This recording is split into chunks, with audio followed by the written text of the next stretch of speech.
Good morning. I will call this Board of County Commissioners meeting to order. It is 10 a.m. and we will start with a salute to the flag. And I think I saw Ms. Burgess, and I was hoping she could lead us in the salute to the flag, our interim registrar of voters.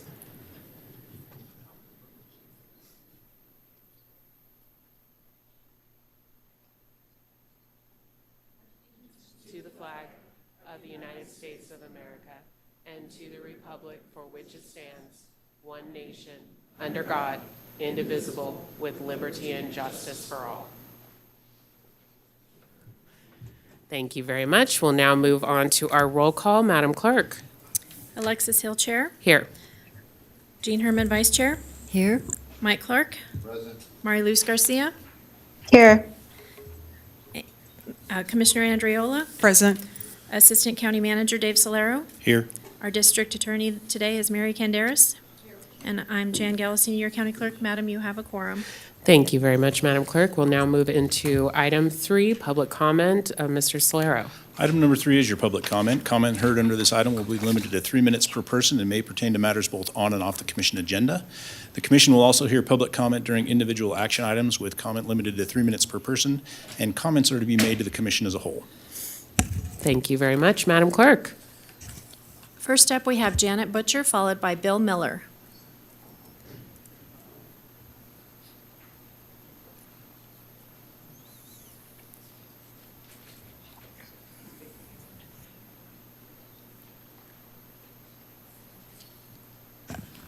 Janet Butcher, for the record, please enter my comments verbatim into the minutes.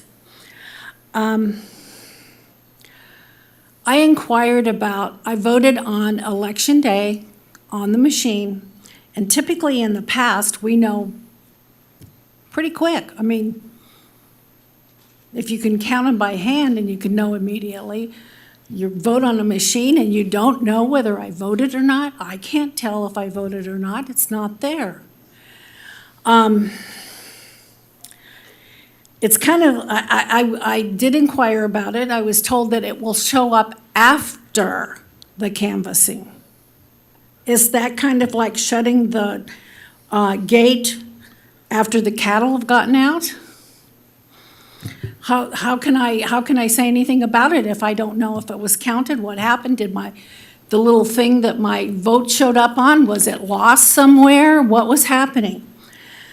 Now, this isn't about the people who work. You're going to hear several people get up. I've listened to them, time's gone by, that it's not about the workers. It's not about the people who volunteer to work in the elections. It's about the process. Here we are, after spending hundreds of thousands of dollars to bring in outside entities to mess with our elections, and we aren't any further ahead now than we were before. In fact, we're behind, I believe. There were a few issues like asking voters if they wanted to change their affiliation to vote. When I was voting, the manager came over and reprimanded the worker who was checking me in. I thought that was not quite the way that should be handled. I've been a manager myself, and I would never do that in front of somebody. I also understand that we're still moving forward, I guess, with this VERMS thing.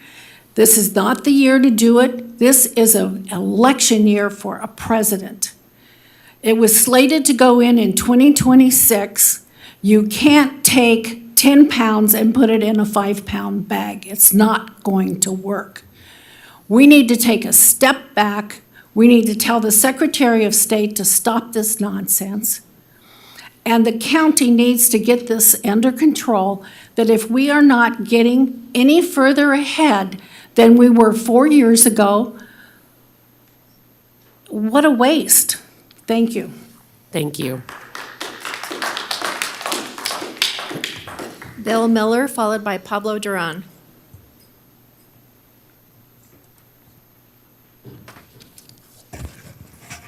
Good morning, Chair Hill, commissioners, staff, and fellow citizens. I'm Bill Miller here in support of our hardworking, dedicated, patriotic poll volunteers, workers, and supervisors against a deliberate onslaught of hateful, even threatening election conspiracy theories based solely on delusion. I remember as a child of 8 or 10 going with my mother when she voted and being impressed with the kindly, patient, really, really old people at the registration table running the operation. Their gentle kindness and helpful intent to everyone present made a lasting impression on me. Even as a child, I could tell they were serving a purpose greater than themselves and even their community. They were serving the ideals of American democracy, that every voter matters and every vote counts. Now I've joined their ranks as a really, really old person, standing here before you, lifting up their tradition of belief in America and in the integrity and decency of those who serve its institutions. To attack that for reasons based on lies big and small is to attack the foundations of democracy itself. This assault started with one man who declared without evidence that if he lost the 2016 election, it would be because of voter fraud. Instead, he won. Then, as the next election approached, he again claimed that if he lost, it would be because of fraud, that the election would have been stolen. This is a curious accusation, defying basic political science and common sense. People in power steal elections. People out of power foment coups. So for him to claim that he allowed an election to be stolen on his watch by people out of power is a confession of his utter incompetence. To then try and steal it with a coup and fail is even more evidence of incompetence. But where he has succeeded is in promoting the big lie of fraud with no evidence. In fact, his frivolous election lawsuits were thrown out of over 60 courts and even rejected by his own Supreme Court. Undaunted, he continues to lie and rile up his deluded followers. This needs to stop, and it needs to stop here. There is no evidence of election fraud, except ironically by the leaders of his own party, because there is none. These dedicated poll volunteers and workers he viciously attacks are serving selflessly and honestly. They always have, and by the informed grace of the electorate. Thank you. Pablo Duran, followed by Bob Blackstock.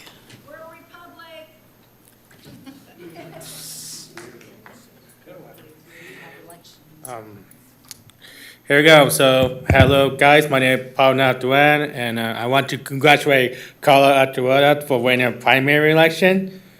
So, big congratulations to Carla. I will see you win the William. So, as we know, I do support certified the vote, despite of William City Council Ward 1, despite being closely monitored by 16 vote by Frank Press.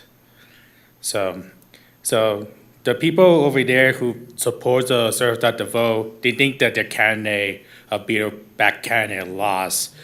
You look at Tweets Hill, Thompson, Mark Lawson, they refuse to concede the election. It's not such one of them, but Victoria Meyer refused to concede despite they losing by nearly 50 points to Beth Smith for winning an outright primary. And so many more candidates who are not happy with the result of an election. So I'm here to support for certify the election result. And we must protect the election worker. And that has become a more harassment, not just the election official, but the election worker as well. So here's support for our election. I'm here to support, so. Thank you. Bob Blackstock, followed by Joni Hammond.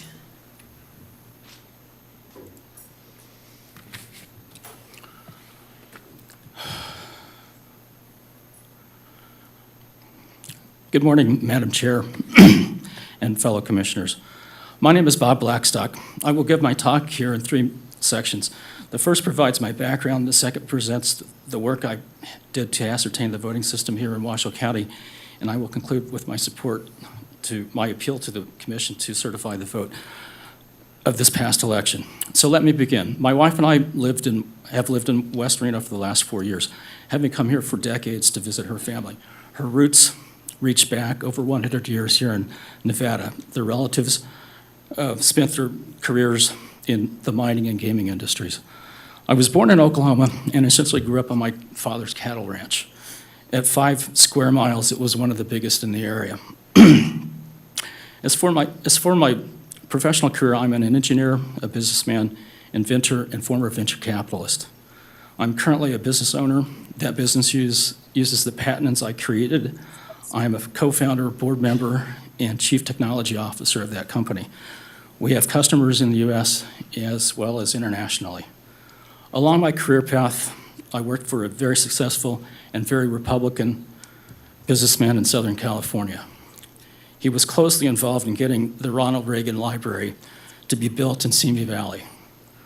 He went on to fund research institutes in astrophysics, neurobiology at Stanford and MIT and other major universities. I was his strategy guy for several years. Now, why is any of this relevant here? Well, that gets me to my second section. I think my engineering training and business experience have provided me good analytical skills that will put me into, allow me to assess the veracity of the voting system here in Washoe County. As such, I have talked with the registrar and her staff. She has done a very commendable job in tallying the vote.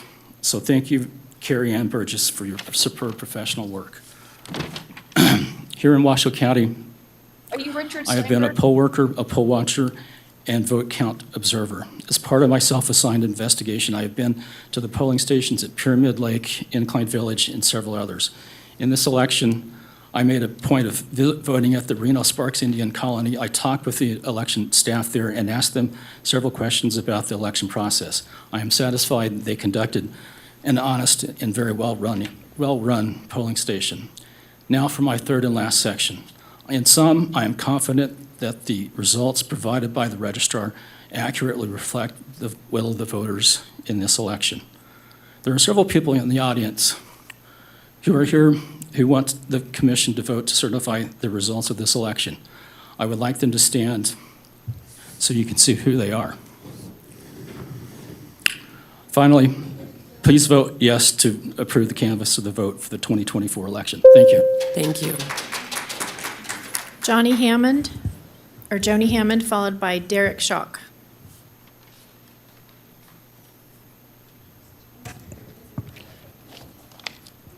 Good morning, Chair and Commissioners. I'm Joni Hammond. I'm not hateful or delusional. Everything I'm going to talk about, I observed myself. I've been a poll worker for, I believe, six elections now, and this is not a criticism of anybody who works at the polls or any of the workers. I talked about this at your Tuesday commission meeting. However, I wanted to make sure it is entered into this record. I worked both early voting and election day. The voter rolls need to be cleaned. Multiple people came in and their spouse had died either recently or as long as 5 years ago, yet the dead spouse received a ballot. At least hourly, people came in and had duplicate ballots, or the House received a ballot for somebody who has lived there or no longer lived there or never has lived there. I did not have an exact count, yet it was an ongoing event, and this needs to be fixed. Please clean the voter rolls. I know that we have an old, antiquated system that has been patched multiple times. However, this does not excuse the county not cleaning the voter rolls. Washoe County's budget is one of the largest in the nations for counties our size. Please dedicate money to clean the voter rolls. Thank you. Derek Schock, followed by Edward Goodrich.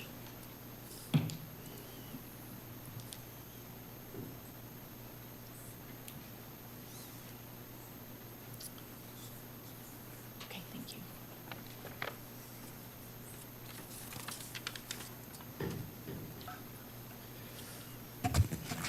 Good morning. My name is Derek Schock, and before I get started, I would like to share a little of my background with you.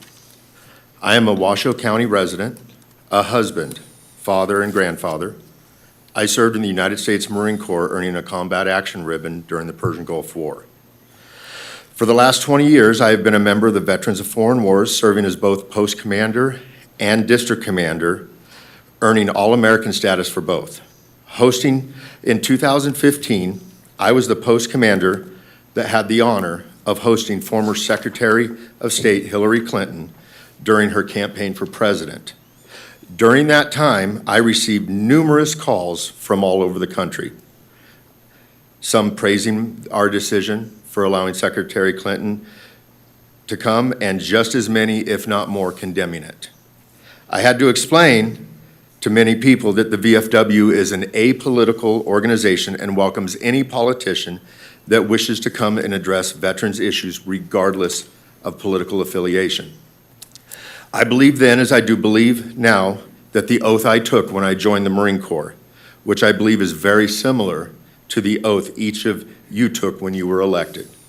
It states in part, I do solemnly swear that I will support, protect, and defend the Constitution of the Government of the United States. What that means to me is I don't have to agree with everything you believe in or everything that you say.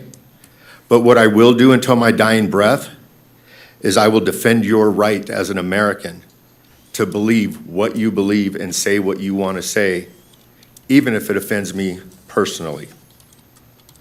For the past 23 years, I have also been a member of the Vietnam Vets Legacy Vets Motorcycle Club, and since 2019 have served as the director for the Reno Toy Run, a 501c3 nonprofit organization. The Reno Toy Run is an all-volunteer, apolitical organization.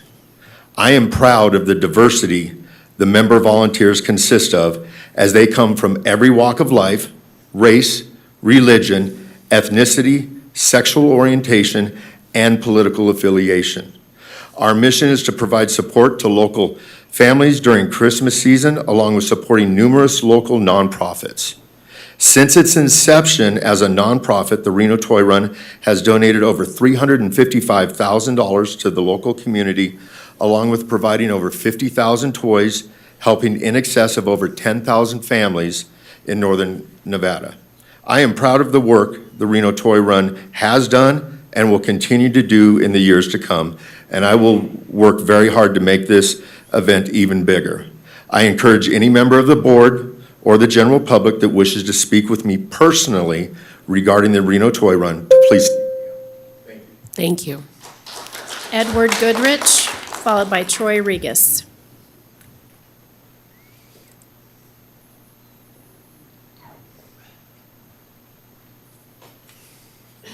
Good morning, Commissioners. I'll try and keep this as short as possible. My name is Edward Goodrich, EDWARD, I'm here to address item 5 on your agenda. I serve as a volunteer partisan observer in this last election, the primary here. I was assigned to multiple sites. I observed no problems. Any problems that I did observe were quickly and efficiently addressed by the staff. This includes duplicate ballots, people who had voted by mail and were not aware that they had voted by mail, but they found the physical evidence down here at the voter's office, registrar's office rather, and it was solved quickly, within minutes. It's running very efficiently. All staff, in comparison to past years, was very courteous and friendly, which did surprise me. I observed no irregularities in the voting. I also observed a lack of the naysayers. The only place I found them was here, where on election day, when I had to bring a relative down to cure his ballot, actually.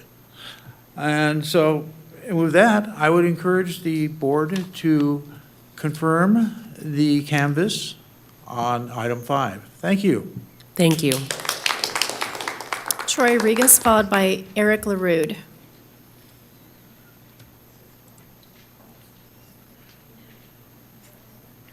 Hello, Commission. Thank you for your time. I'm Troy Regas. I'm with the Northern Nevada Confederation of Clubs. The Northern Nevada Confederation of Clubs was started in 1995 as a bikers' rights group to fight motorcycle laws and profiling. It's comprised of more than 50 clubs who have done charity work raising money for the less fortunate and the children's groups, military groups. We help riders in accidents, down riders. As an organization, the COC is personally responsible for over $400,000 in donations besides the Reno Toy Run. We are proud of diversity that the members voluntarily consist, as they come from every walk of life, including every race, religion, ethnicity, sexual orientation, and political affiliation. All our volunteer work on their own time and their own money. No one is paid. The COC is more diverse microcosm than all of Northern Nevada. The NCOC is also a political voting group. We have over 10,000 votes in Northern Nevada, and we are voters. We have had commissioners, senators, sheriffs, et cetera, speak at our meetings to get our votes on both sides of the aisle. We are employed workers of all jobs in Northern Nevada. The COC of clubs also do events to raise money for locals in need for assistance. Clubs like the Long Rider Cowboys raise money for MDS and raise around $20,000 a year for more than 20 years. And all clubs do things like turkey giveaways, school backpack or supply drives, raise money for individuals whom are sick, and our families for funerals whom can't afford to pay for burials. Rides for soldiers, Easter basket giveaways, suitcases for foster kids, etc. The COC and their diversity for help in this community is exceptional. We have BACA is a COC, which are Bikers Against Child Abuse. We have Christian clubs, etc. The Reno Toy Run takes a village to put on, and the COC is the village. There are inclusions made here without investigation in the group without due process. You as a group have not asked one question of the individual of the club he belongs to find out whether or not your conclusions have merit. As commissioners, I would pray you do your homework before casting any votes. Thank you. Thank Troy. you. Eric LaRude, followed by Jennifer Nicholas St. John.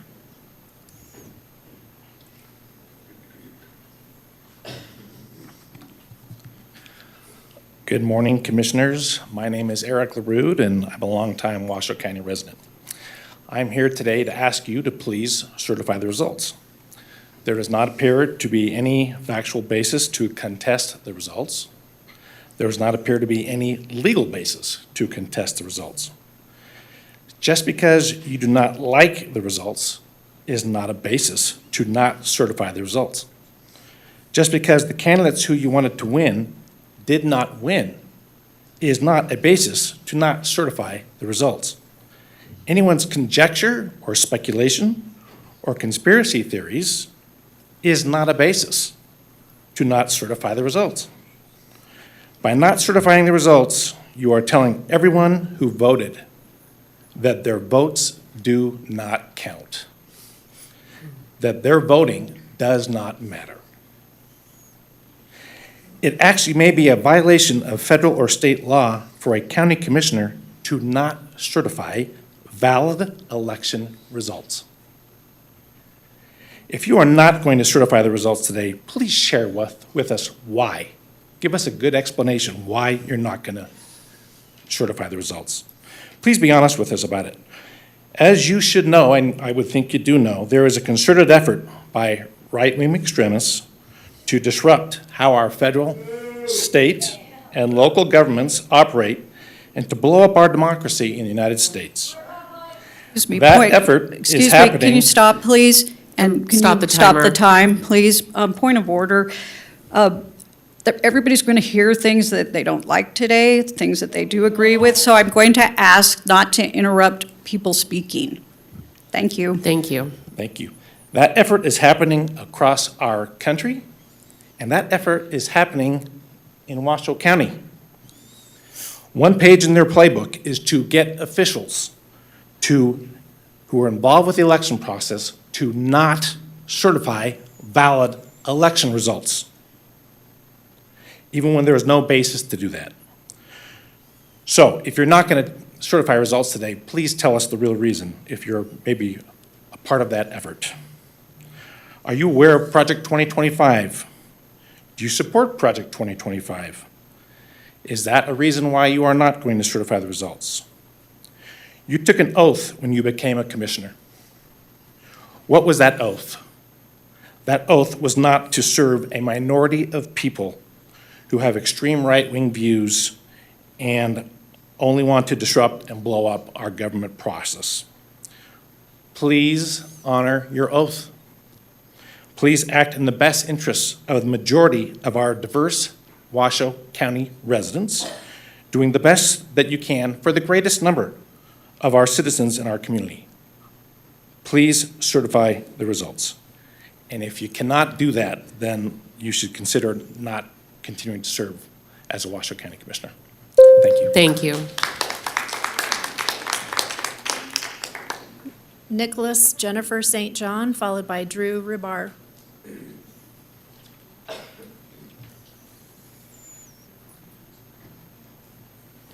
Just Jennifer, not Jennifer Nicholas. These people, send these all out. I'll give these to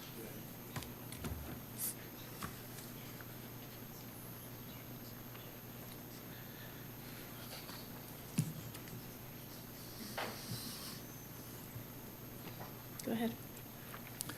Okay, Jennifer St. John. My pronouns are she, her, and miss.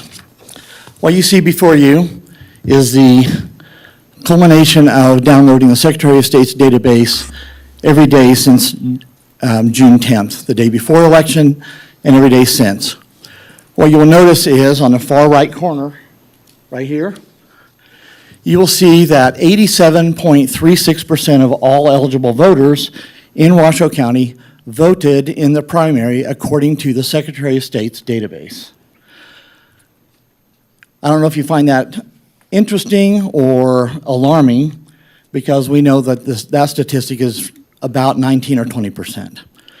So the data that's getting to, whether it comes from the Washoe County Registrar of Voters Office, is accurate or not, we don't know. I've already met with the AROV, Andrew, and he said he would look into this. Here's the next statistic. If you'll turn to page 2, you will notice a whole bunch of zeros. That column is for the number of people who voted by machine on election day. Now, maybe it's okay with you to certify or canvass the vote. We know you're probably going to rubber stamp it anyway, but when someone stands up here and says there's no evidence, this is directly from the Secretary of State's database. It shows that 0 people in Washoe County voted by machine on election day. If I was the ROV here, I'd be pissed, because if I can send data to the Secretary of State and they can't get it right, how do you know if any of it's right? Not only do you see zeros in the first 4 columns from election day, but you also see the next 4 columns of zeros, meaning that nobody in this county did a provisional voting ballot. Again, is that accurate? No. We already have testimony from people who said they voted by machine and they voted using a provisional voting ballot. So for anyone saying there's no evidence, here's your evidence. Here is the election integrity violation reports. I will give them to you. You can put those on file. When we turned in our mail-in ballots, there was no one scanned it, and so there was no date and timestamp of every mail-in ballot that came into this county on election day. With the fact that some 87% of the people voted in the election, and the vast majority of those are marked MB, mail-in ballot is not accurate. So my recommendation is you wait and canvass this vote when you can get accurate data to the Secretary of State. Thank you. Drew Rubar, followed by Tracy Thomas.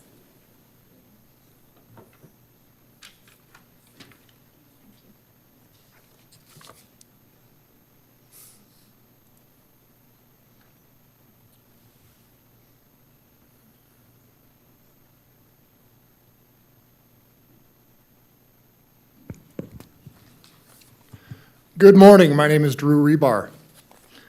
I was a candidate for Assembly District 40. I'm going to ask you not to certify the election today. Here's why. This is my sample ballot. It says take this sample ballot when you go vote. Commissioner Hill, your name was on the sample ballot, wasn't it? Commissioner Andriola, your name was on the sample ballot, wasn't it?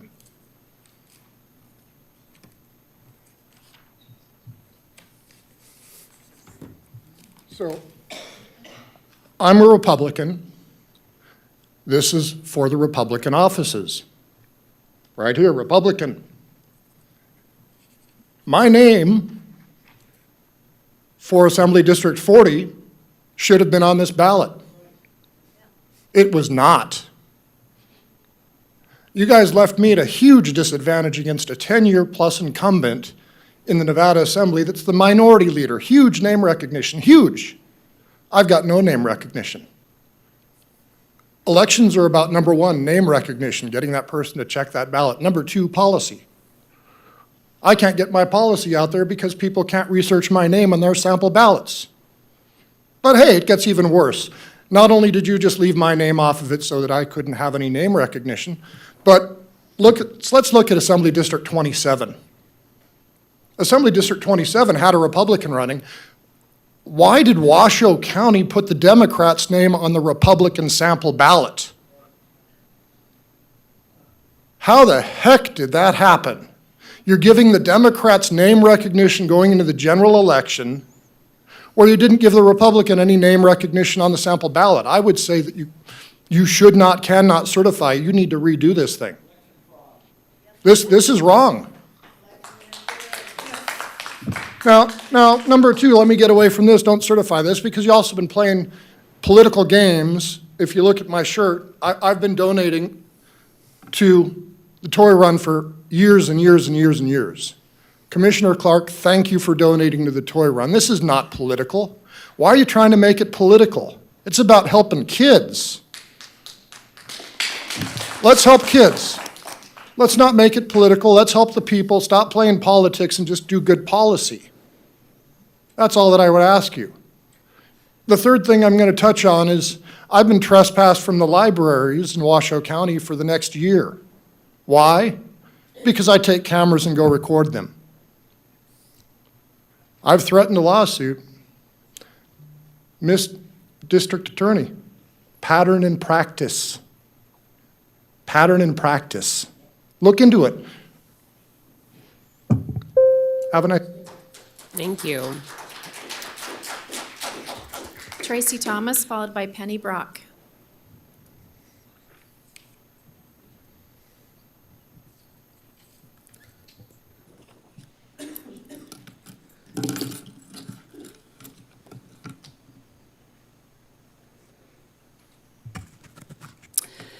Proverbs 20 teaches us,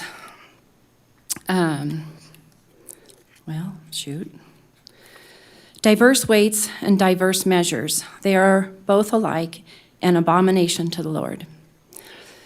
The canvas of the vote is not saying that, oh yes, this is what the registrar gave us, and we're just going to accept, yes, these are the figures that the registrar gave us. No, when you canvass this vote, you're saying you have with 100% confidence that these numbers are true and accurate. Without a parallel hand count, you cannot claim that. All you can say is these are the numbers that the machines have put out. There has been no double check on that those numbers are correct. There is a sample test done, but that's not a measure that the whole database is correct. So I would just took some of the numbers, and this has nothing to do with the poll workers out there. I was a poll worker for 20 years. I know the processes and procedures. There's not really any problems out there. Well, there wasn't underneath the old regime. Under this new regime, I don't know. I have a Democrat coworker that called me up and said he has very great concerns about the training or lack of training that's going on with some of the poll workers. My husband experienced itself, a poll intake person asking him if he wanted to change his party affiliation. My husband asked him, why would I want to do that? That right there is coercion and intimidation. No matter what party you are, somebody asks you that, that's intimidating. And also, the polling place managers apparently don't know that you're not supposed to have voters taking pictures inside a polling place. It's in those nice little pockets that you walk in and, you know, all that stuff that people don't read. But the polling place manager is supposed to be making sure that's not happening. There's not supposed to be any pictures taking place inside the polling place. So anyway, the registrar has posted all of these records out there on their website. Anybody can come and get them. This is just the one day. I've put it on a spreadsheet for you so you can see, no matter what day they added votes to, the percentage, the distribution of votes across candidates stayed the same every single day. We need parallel hand counts. That's all I'm pushing for. That's not being a right-wing, left-wing conspiracy theorist. Just because I dared to question the integrity of married couples serving as teams in polling place manager and polling places and ballot pickup teams, now I'm labeled an election denier by the news. Thank you. Penny Brock, followed by Victoria Meyer.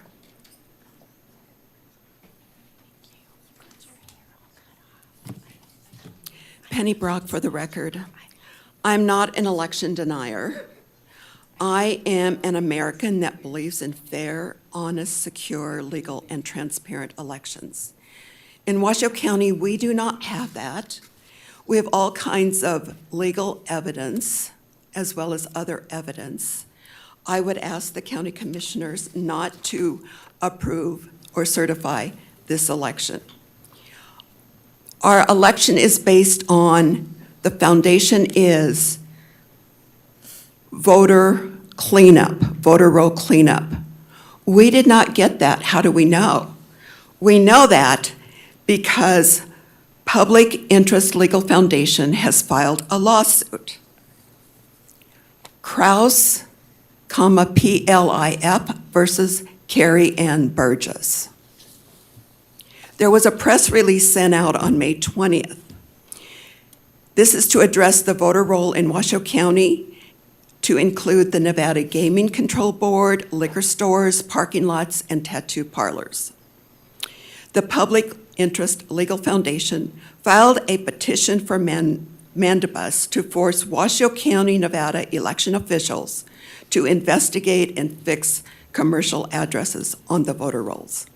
Under Nevada law, individuals are required to register to vote where they live. Additionally, state law requires election officials to perform voter list maintenance to ensure voter rolls are accurate. This is also a federal law. Since before the 2020 election, PILF has been notifying Nevada election officials about commercial addresses on the voter rolls. Follow-up investigations by the foundation in 2024 revealed hundreds of questionable addresses remain on the state's voter rolls. Highlights of some of the addresses in Washoe County include the Nevada Gaming Control Board, liquor stores, parking lots, and tattoo parlors. And then in this press release, they listed some pictures. This is where the Nevada Gaming Control Board is.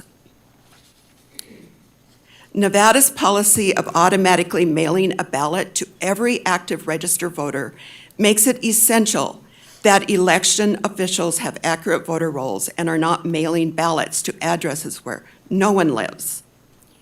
For years, Nevada election officials have ignored the hard evidence of commercial addresses on the voter rolls, said the PILF president.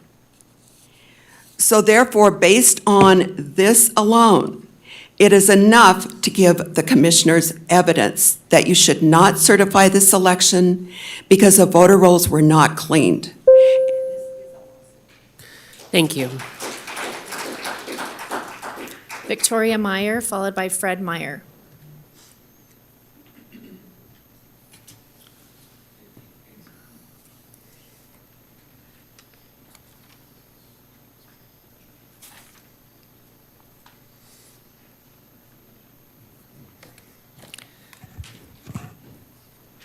Good morning, Victoria Meyer. Please put my comments on the record. I'm really shocked by what I've just heard from several people here about our elections, and Mr. Rebar had some powerful evidence in your own sample ballot. I'm really surprised. That's a Republican sample ballot, and it looks like, I don't know, that looked an awful lot like election interference to me. I'm not sure what else we would call that when we have Democrats on a Republican ballot and the Republican candidate isn't even there. It's really shocking. Also, Mr. St. John and his evidence, and Penny Brock. You know, we pay taxes here, and we pay the ROV to do a job, and it's called clean the voter rolls right now. That's what we've been calling for such a long time. It just looks to me like there's still a lot of problems, and we're wondering when you guys are going to take care of this. We have another election coming up here. How's that one going to go? I also want to address the person who called us names, right-wing extremists. I don't recall anybody coming up here talking about left-wing wackos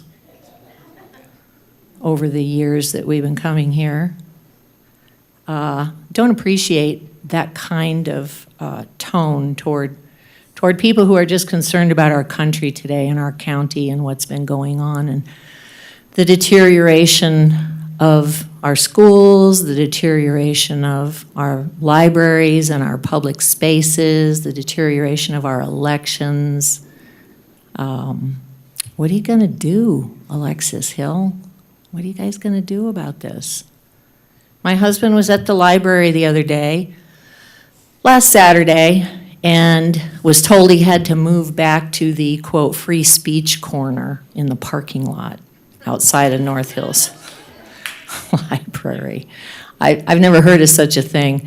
Maybe next time we'll paint a little box and we'll stand in the free speech corner, as they called it, outside. And now, for no reason at all, I read the report from the library. They handed him some paperwork yesterday that said he's barred from the library for a year.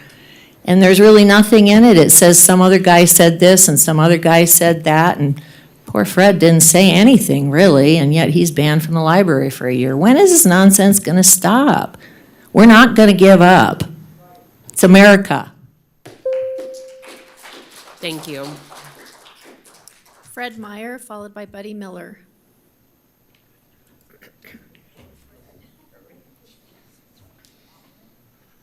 Fred Meyer, for the record. Yeah, I'm the guy that got banned from the library. Not sure why. It's really confusing. But we're here today for another cause, reason. I don't understand the issue here, really. I've listened to everybody. I understand what we're saying here as far as the vote and not certifying the vote and why. But I don't understand why it doesn't mean we throw it out and start over, from what I understand. It just means we go, hey, let's check this out. All over the country, we've been doing this. We've been certifying votes that have been complained about and going, no, nothing to see here, and shoving them aside and just going ahead and certifying. All we're saying is, can we have the opportunity, can we be the place, the county, the state, that says, hold the phone, let's just make sure, let's see if these right-wing wackos have anything constructive or truthful, or if their suspicions are correct. That's all we're asking for here. So if I'm correct and it doesn't completely throw it and we all have to go vote again, which it doesn't do from what I understand, then I don't see any harm in doing it. I mean, somebody would have to tell me what it is, because I don't see any harm in just giving it a second look. So I would ask you all respectfully, please listen to us. And I don't know why the left wouldn't want the same thing, to be quite honest, these people back here that want to dog us about everything.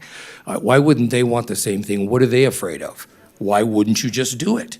I mean, this is really commonsensical, and I would appreciate some common sense here, and you guys paying attention to us. I appreciate it. Thank you. Thank you. Buddy Miller?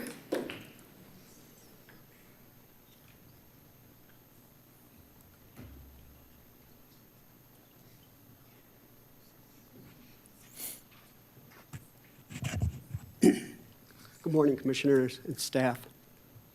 My name's Buddy Miller. I'm a registered voter here in Washoe County, and I'm asking the board to approve the declaration of the vote in the order for the 2024 primary election that was suggested by the staff. You as a board, you as an official body, have no basis for not approving the vote. Your duty is an official duty and it's ministerial.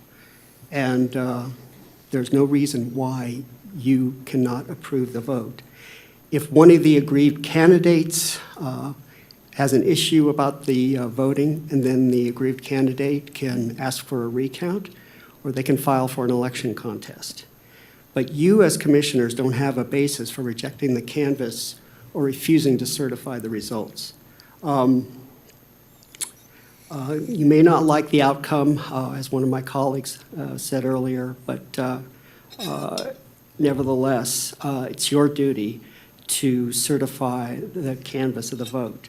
The election denialism has to come to an end, and I'm glad to hear that a number of folks that have come up here to speak said they're not election denialists, and I see that as a great improvement here in Washoe County. So I urge the board to approve the resolution recommended by the staff. Thank you very much. Thank you. Madam Chair, that's everybody who has signed in chambers, but we will go to Incline Village. Thank you, Madam Clerk. And first up, we have Richard Steinberger.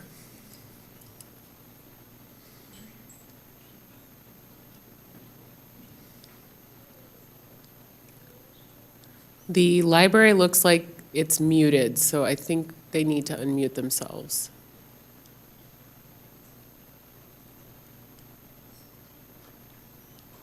There you go.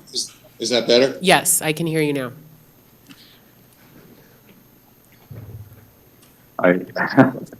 We lost video here, so That's I can't. okay, but we can hear you. Okay. Good morning, everyone. My name is Rick Steinberger. My wife and I have lived in Incline Village, mostly full-time, for a good 25 years. And we live on Village Boulevard below Southwood. We used to look forward quite a lot to our walks along the sidewalks of Village Boulevard and Lakeshore. And I understand the county calls our sidewalks trails, but they are covered with asphalt. They look like sidewalks, and at their widest point, they're about 8 feet wide. That makes them, just for your reference, 2 feet less than a basketball hoop. Now, when we walk along the sidewalks, we are forced to contend with pretty substantial numbers of e-bikes. These are electrified bikes powered by strong engines, and when they're adults on these, they weigh somewhere between 150 and 250 pounds. And I believe they're quite dangerous on the sidewalks. All the neighbors I talk to, we all hate these motorized vehicles being on our sidewalks. We are taking a chance if we stay on the sidewalks and they pass us. And I don't like being forced off the sidewalk onto the dirt just to be safe. So I ask you as commissioners, does anyone here have any common sense? These motorized vehicles would be forced on the street if the engines were not electrical but gas powered. So I ask you, please, if you think this is safe, tell me why you think it's safe. And if you don't think it's safe, please exercise some common sense and do what you can to either build them a separate bike path or get them on the street. Thank you very much. Thank you. Next up, we have Rhonda Tyser.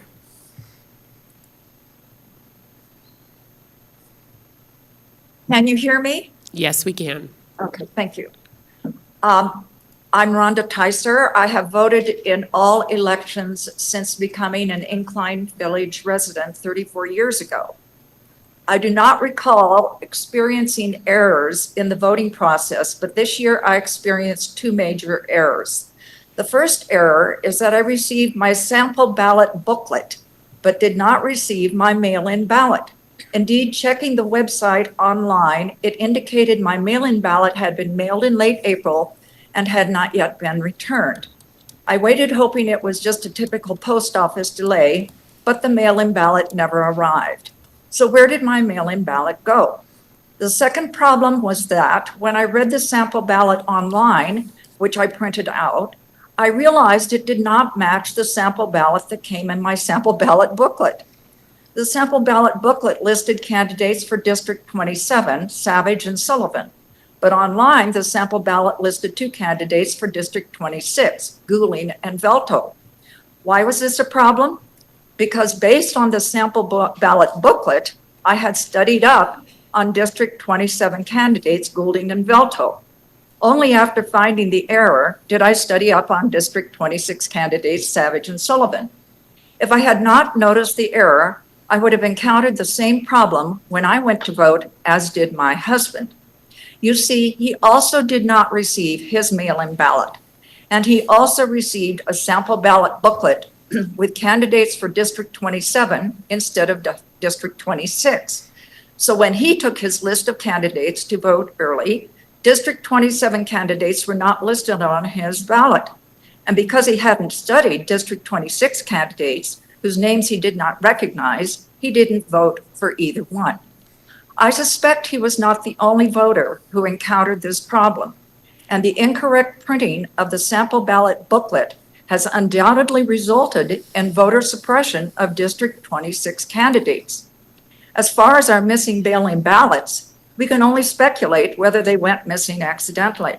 The question arises, how many other Incline Village residents did not receive their mail-in ballots besides my husband and me?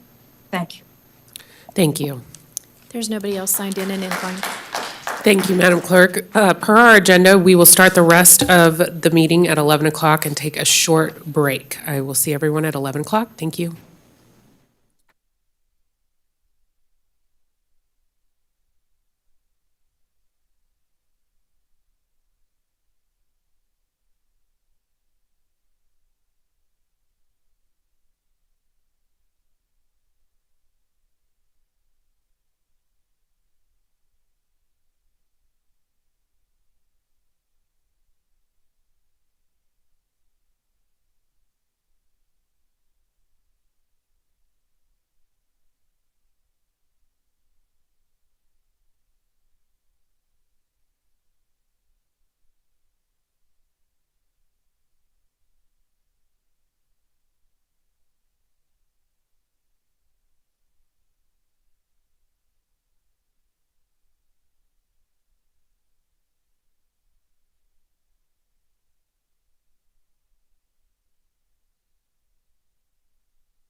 Commissioner Garcia, are you still on the line? Just want to make sure.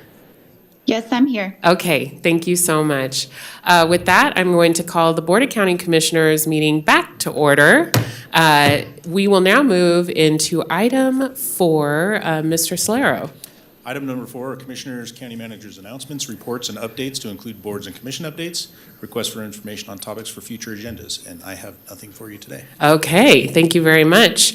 Then I look to the Vice Chair Herman. Do you have anything? Okay. And Commissioner Andrilla, do you have anything for us today? Okay, and Commissioner Clark is coming back up to the dais. Do you have anything for us? Okay. Yes. Thank you, Madam Chair. I've got a few things I want to talk about today. We're going to start off with the toy run, the issue that's flared up about that. You know, this isn't about me. It's about the children, disadvantaged children getting toys, veterans, lots of other people that are on the receiving end of this.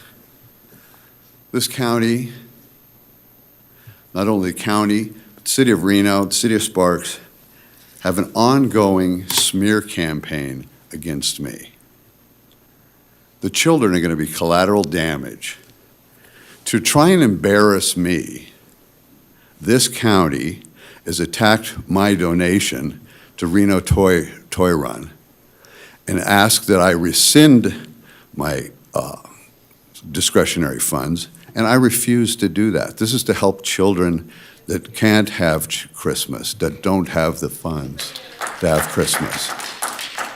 In an attempt to smear me, and keep in mind, I'm the only commissioner in recent history that anybody can find that the county has ever questioned their discretionary donations.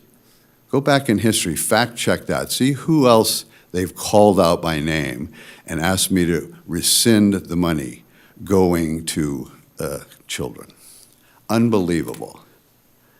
They're always trying to smear me. They don't understand that I can't be intimidated. I eat this shit for lunch, for breakfast and lunch, okay? Bring it on. You don't pack the gear to intimidate me. I can support these youth that need Christmas, and we need to take a good hard look at that. Anybody who doesn't support the youth to try and get at me and trying to intimidate me, guilt by association, somebody's in the room wearing something that somebody doesn't like. This is profiling. How did anybody even understand that this person was wearing this? A local media person took their picture just because they were wearing a vest and others in the room were wearing a vest? Is this what we're supposed to do? Is this profiling? We've all heard that word. Profiling is not acceptable for anybody because somebody's wearing something that somebody doesn't like. Then we have to roll back the funds for the children. It's outrageous.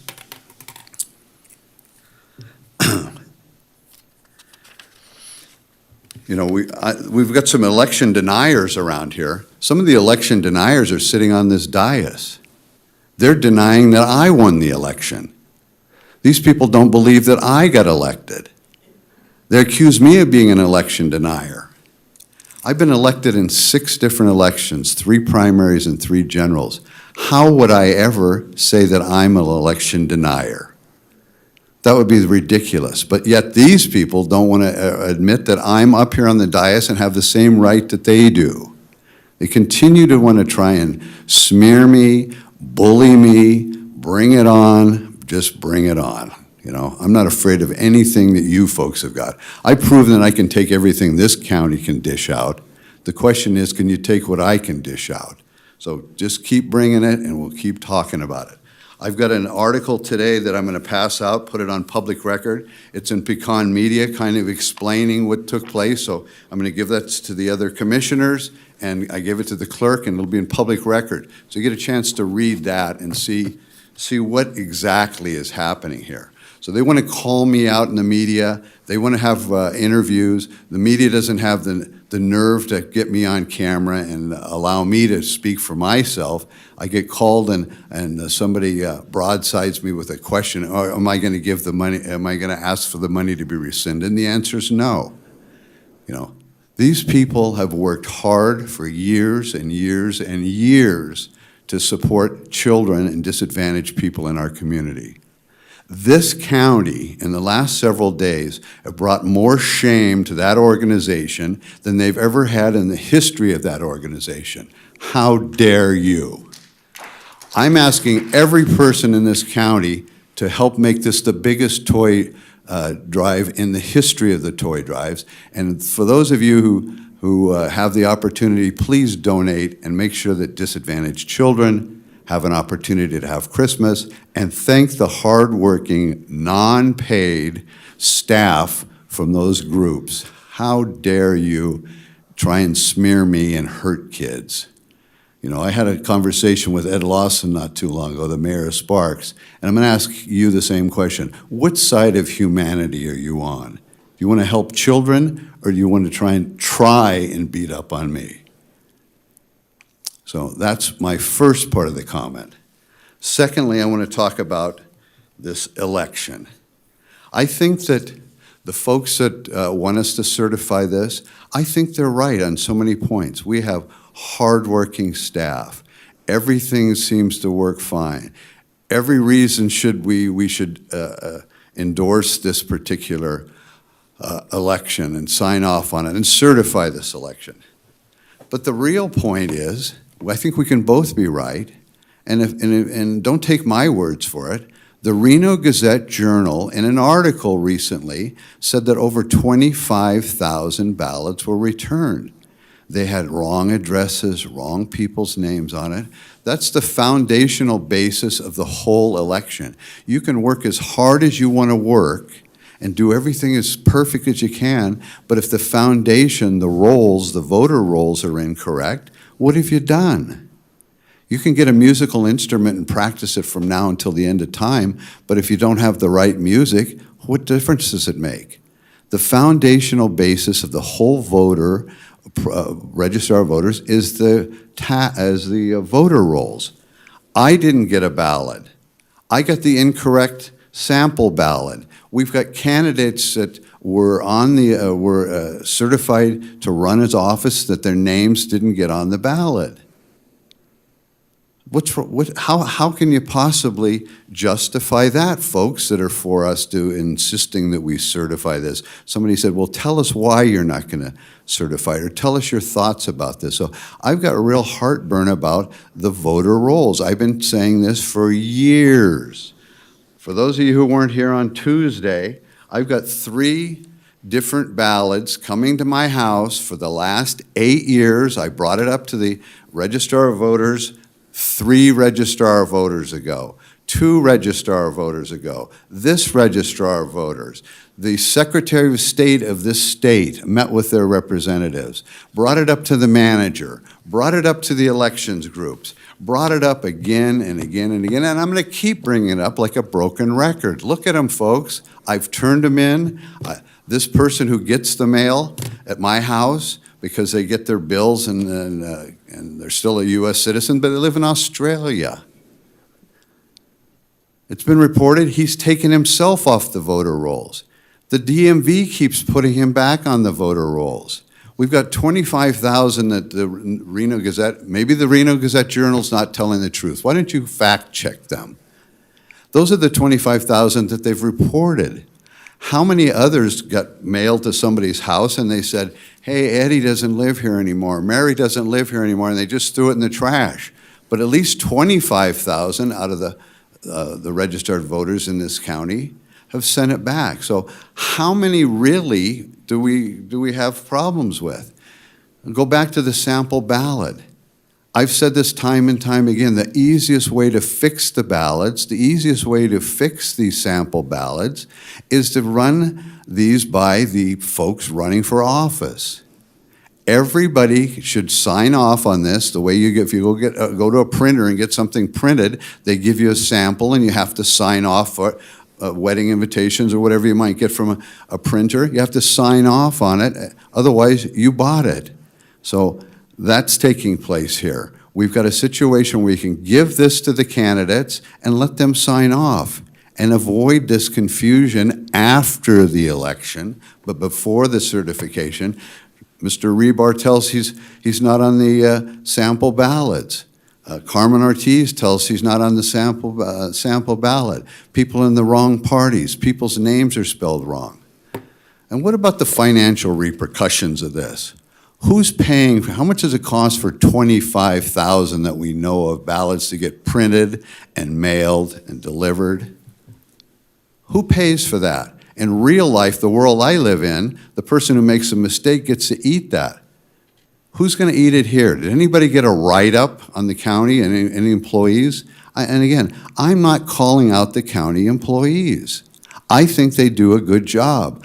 I say the leadership stinks. The leadership is incompetent.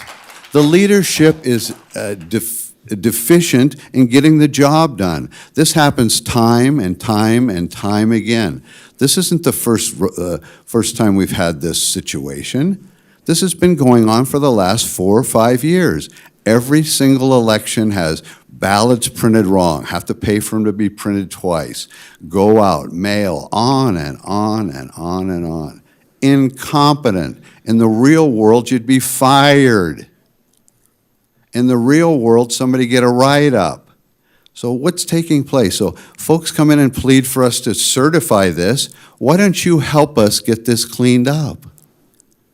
Why don't you look at the facts? This isn't about who's doing a good job and I've observed this and everything's wonderful. I agree with you, it probably is. But the foundational basis is flawed. You know, as the former assessor of this county, I had to maintain 189,000 parcels, who owns them, 30,000 businesses, who owns them. We had records. We had the state come in and treat us like the IRS. They do sampling. They do ratio studies. They come in and check our paperwork to make sure it's correct. Who the heck is checking the registrar of voters' spelling? Who's checking their sample ballots? Who's checking their mailing? You heard the lady from Incline Village say the exact same story for me. Got the wrong sample ballot and no ballot. No ballot, mail-in ballot. So I've had personal knowledge, personal experience, and I think it's flawed, and I would be embarrassed if I was responsible for this. So that's my comments. Good morning to all. Thank you. Any other board members? I appreciate your comments, Commissioner Clark, and I do see that you're not making a change on your donations, so thank you for making that clear. And I do want to state for the record, I actually personally know Troy Regas. We worked together on the toy run, permitted it for years when I worked at the city of Reno. Any remarks that I have made about the donation that was made to this event were not about this event. It was about a symbol of hate that was in this building. And I was excited when I saw Mr. Schock and Mr. Regas come to public comment, because I was looking forward to hearing that they were going to say hate symbols have no home at the toy run. And I did not hear that today. And that is why the county has in our rules a provision that allows us to bring back decisions when you learn more information. I didn't see the hate symbol in this chambers, but many staff did. Many community members are very concerned. And I am not saying anything bad about the toy run or any of the multiple clubs that are part of the toy run. I commend the work, I commend volunteerism, but I don't think government money should fund organizations that accept symbols of hate. And so part of the board's rules, 7.2 on reconsideration, board members can ask for reconsideration. And I am asking for that today. I hope the toy run is incredibly successful. I hope that the toy run has a huge amount of local donations. I just don't think it's appropriate for government to sponsor that organization with not decrying symbols of hate. And so what I'm asking is that we bring back from Tuesday's meeting 8.F1, and this is the commission donation funds from District 2, and it is a grant to the Reno Toy Run, just that specific item at our next agenda with the information that we now know as a public. And, you know, this board may still vote to approve that donation, and that's okay. I'm telling you, I can't, but in a personal sense, I commend the work. I commend the people who volunteer and support our needy families. And I do think that there's an opportunity, if the board does decide to rescind the donation, to give it to a cause that does not accept symbols of hate, that gives children gifts during the holidays. So I wanted to make that clear. My differentiation between both commending the work of local community leaders to do what they want and also separating what government should fund. And that is what I wanted to make clear on the record today. And I'm sorry if there are feelings that are hurt. I'll tell you, there are many community members whose feelings were hurt when they saw that image in our chambers, many, many members. And again, I believe in free speech. That's why I love government. That's why I have been active in local government my whole career. It's a passion of mine. And I believe in the freedom of speech for someone to wear a swastika. I just don't believe that government should fund an organization that accepts that. So that is my request for a future agenda item. And if Mr. Solero, we could move to item 5. Thank you. Item number 5 is your declaration of canvass of vote and order for 2024 primary election held on June 11th, 2024, as required by Nevada Revised Statutes 293.387. Canvass means a review of the election results by the Board of County Commissioners, by which any errors within the election results are officially noted and the official election results are declared. The canvass shall separately note any clerical errors discovered and take account of the changes resulting from the errors discovered, and the results declared must represent a true vote cast. As soon as the board declares the results, the registrar of voters shall certify the abstract of the results, which must contain the number of votes cast for each candidate and enter it into the record of the board. The board shall order the registrar of voters to transmit a copy of the certified abstract, as well as a mechanized report of the abstract in accordance with regulations adopted by the Secretary of State to the Secretary of State within the time required by NRS 293.387. And Interim Registrar Burgess is here to provide the information. Wonderful. And before you begin your report, if DA Canderas can just kind of go over the ground rules of what we are doing today and what the state law is asking for us, and just kind of lay that out so the board has a good understanding of what we are voting on today. Thank you, Madam Chair. As I'm sure many of the constituents of the county know, the election laws encompass federal laws, state laws, and the county, in many instances, is bound by to do certain functions by state law. Essentially, what a canvass of the vote is, it's us saying, we're done with this, and you're sending it to the Secretary of State. This is the final decision. So it's what we call a ministerial act. It means it's a legal formality. The statute, NRS 293.387, says, as soon as the returns from all precincts and districts in any county have been received by the Board of County Commissioners, the board shall meet and canvass the returns. And the canvass must be completed on or before the 10th day following the election. So as I read this is not a discretionary act. It's an act mandated by statute. And I don't know also if our interim registrar is going to get into this, but for mistakes on a ballot or people not receiving ballots, those kind of things, while they're regrettable, they don't necessarily affect a vote that was cast.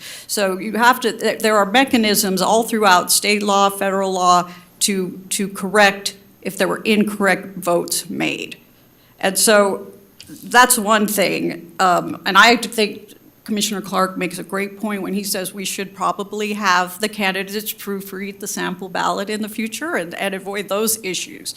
And then finally, the other thing I will say is the registrar does not have absolute discretion to clean the voter rolls. They have to follow federal law and state law. Anybody who has an incorrect, if they find out about what they think is an incorrect address, the ROV has to confirm that with notice procedures.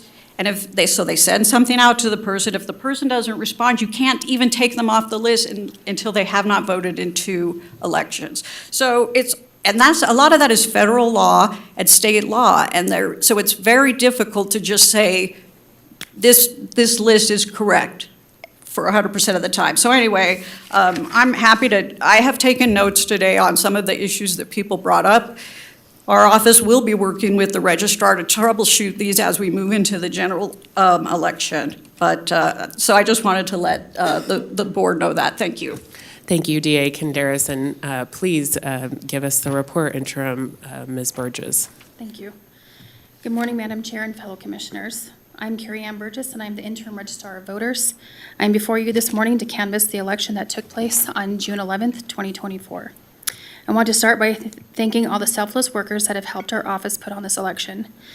From our vote center workers that sacrificed an entire day, or the election workers who worked 2 weeks of early voting.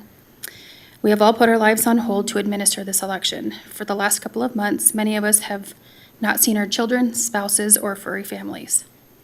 I have a great amount of gratitude for my team and the countless county and election workers who make our elections run. I am grateful for the many departments who stepped up and helped us process and manage the workload that comes with our elections. We had the following turnout of the election. Election day, we had 12,760, which is 3.9%. We had early voting at 11,118, which is 3.4%, and mail we had at 56,384, which is 17.23%. Total, we had 80,262 votes, which is only 24.52% of our public that voted. The election results before you are the truest votes cast in the June election. No clerical errors were discovered. While no human is perfect, we all know that elections need to be. While our office had a great number of successes these past few weeks, it hasn't been without some of its hiccups. I call them hiccups because they are a learning experience that we are able to tackle and enhance processes and procedures going forward to ensure that they do not happen again. We had people receive ballots who opted out of receiving one. Those who opted out were not properly reflected in the export list that we inadvertently sent ballots. We have put new processes in place to ensure that this does not happen again. After mail ballots were sent, the office was made aware of a small number of precincts that received a ballot without the proper races. And they needed to be able to have those proper ballots in order to vote. This was promptly remedied through research to the affected voters and the issuances of corrected ballots. And with the insurance of GIS, who helped us address these issues, we were able to get them the correct ballots in a timely manner. Lastly, the sample ballot had a few issues. We had a few races for each party on one sample ballot. There were 2 errors on the sample ballot, including the inclusion of a Democratic race on a Republican sample ballot and the omission of 1 Republican race. While the election was last week, our office has been busy at work with the post-election work. We have been auditing our results all week long to make sure that there were no discrepancies. We audit our confidential address program voters, along with our signature cured ballots. Additionally, voters had until Monday, June 17th at 5 p.m. to cure their signatures. As you can see, our numbers changed just slightly last night because of the audit of ballots with signatures that had been cured. Nonetheless, the election results before you are true votes cast in the November 11th, 2024 primary election, and no clerical errors were discovered. I appreciate the opportunity to lead this team. Those who work in this office have shown resilience, commitment, and integrity. One final time, I want to thank them for all they do, as the election would not happen without them. And I just want to point out that our team is here in the chambers today. Thank you. Thank you, and let's applaud this team. I know that they've been working nonstop, 2 months plus without days off. True public servants, and we appreciate your work, and we appreciate you, Ms. Burgess. So I'm going to go down the line to commissioners. Commissioner Clark, do you have any comments? Of course. Thank you, Madam Chair. My comments are going to be directed at this particular election. Ms. Tyler from Incline Village talked about her not receiving the correct sample ballot up there, and she studied the wrong candidates that were not even somebody that she could vote for. How do we fix that? How is that going to be fixed? By the way, I got the same thing. I got the wrong sample ballot. I came in and talked to you about that, and I didn't get a ballot, and I came in and talked to you about that. So, I mean, of all people, somebody sitting on the dais, how do I endorse that? How do I say that's great? Even I didn't get it correct. I know from personal experience, it's incorrect to me. Go ahead. So, as a citizen. I actually had verification from the company that we use, Runback, that your ballot was actually delivered to your mailbox on May 18th. Okay. From there, I have no idea what happens to it, but when we drop it at the post office, that's out of our hands. I can't speak to what the post office does. We are actually looking at a different program for this fall that we are actually able to track, and from the moment it drops in the post office's office, when it's going to get to your door, because there's scans on there, so we are actually working on that. But I did verify with them yesterday that your ballot was dropped in your box on May 18th. Okay. As for the sample ballot, one, I have a, November was going to be different because everybody's going to be on there. It's not going to be a partisan ballot. It's not going to be a partisan sample ballot. So everybody will be on there so you can look at who you want to vote for. When it comes to the primary of 26, everything will be different because we will have a different system. The new total vote system will come into play, and that will actually help with the sample ballot and making sure that all the races are correct. And as we send them out in the 26 election, they will be precincted. Only those races for that precinct will be in that sample ballot. This year, we're not able to do that because of the short timeline that we had to turn them around. Well, what about in the general election coming up? Are we going to have the proper sample ballots going out? Yes. Okay. Yes, we will. So back to my personal situation. I live in the country. I've got a mailbox there that's got probably 20 different doors in it. So if it was, and so I'm not saying it didn't get delivered, I'm saying I didn't get it. So maybe it's in one of my neighbor's boxes, okay? So that's an issue. Do you see where I'm going with it? You can do everything right that you're supposed to do unless we interview and had a camera on my mailbox with the letter carrier that day. How do I know it went in my cubby hole? That's my problem with this whole thing. And it's not your fault, and I'm not blaming anybody. I'm just, this is the real world we live in. Not everybody has a slot in their front door and it falls in and lands on their floor. I mean, the way it's delivered out in the rural parts of this county, we have a lot of areas that are rural in this county that have these big mailboxes that the Postal Service puts up, and then they hire contractors to deliver the mail. We don't know if this went in the right slot or not, and it didn't. I didn't get it.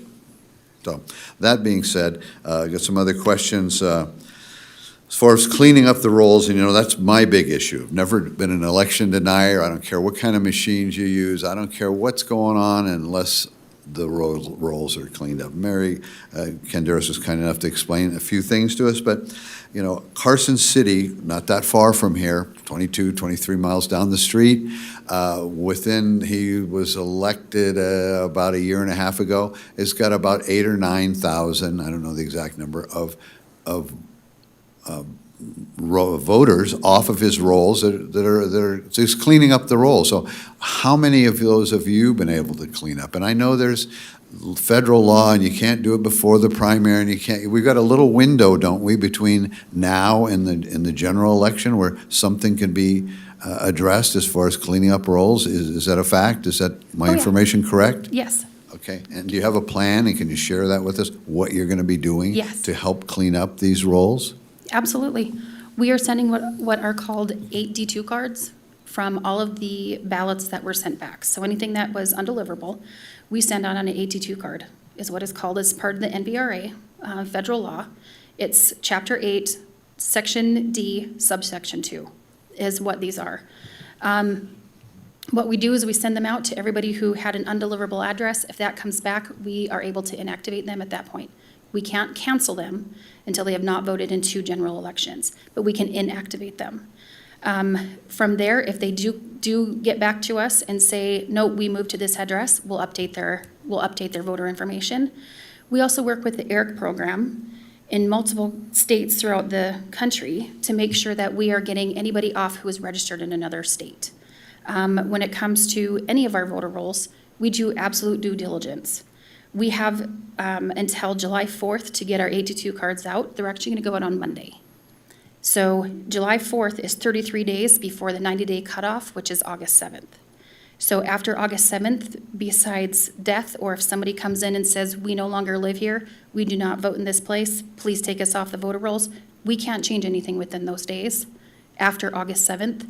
So our due diligence, my team has already been working on those cards to make sure that they go out first thing Monday morning so that we have sufficient time to get those out and to get them back. We want to make sure our voter rolls are absolutely correct. Absolutely, that is a huge priority to our office. But I have to follow state and federal guidelines, and that's exactly what we're trying to do. And that's exactly what we are doing by sending out the cards that need to go out and making sure that they have ample time to send them back.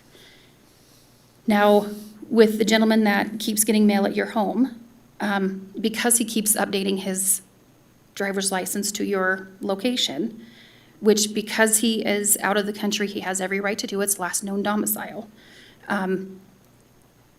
We're going to start flagging his record. And like Chief Deputy DeChara explained to you, is that we have to have 2 general elections where he doesn't vote. But in order to get that, we have to get the ballots back from you that says does not live here, because that goes into his permanent record. So we actually scan that in, so there's a picture of that in his permanent record. Going forward, we can inactivate him as soon as we get something back from him that says, I do not live there. Or you can come into our office and fill out the challenge form, and then we can inactivate him from there by sending him correspondence. There's multiple ways to do it.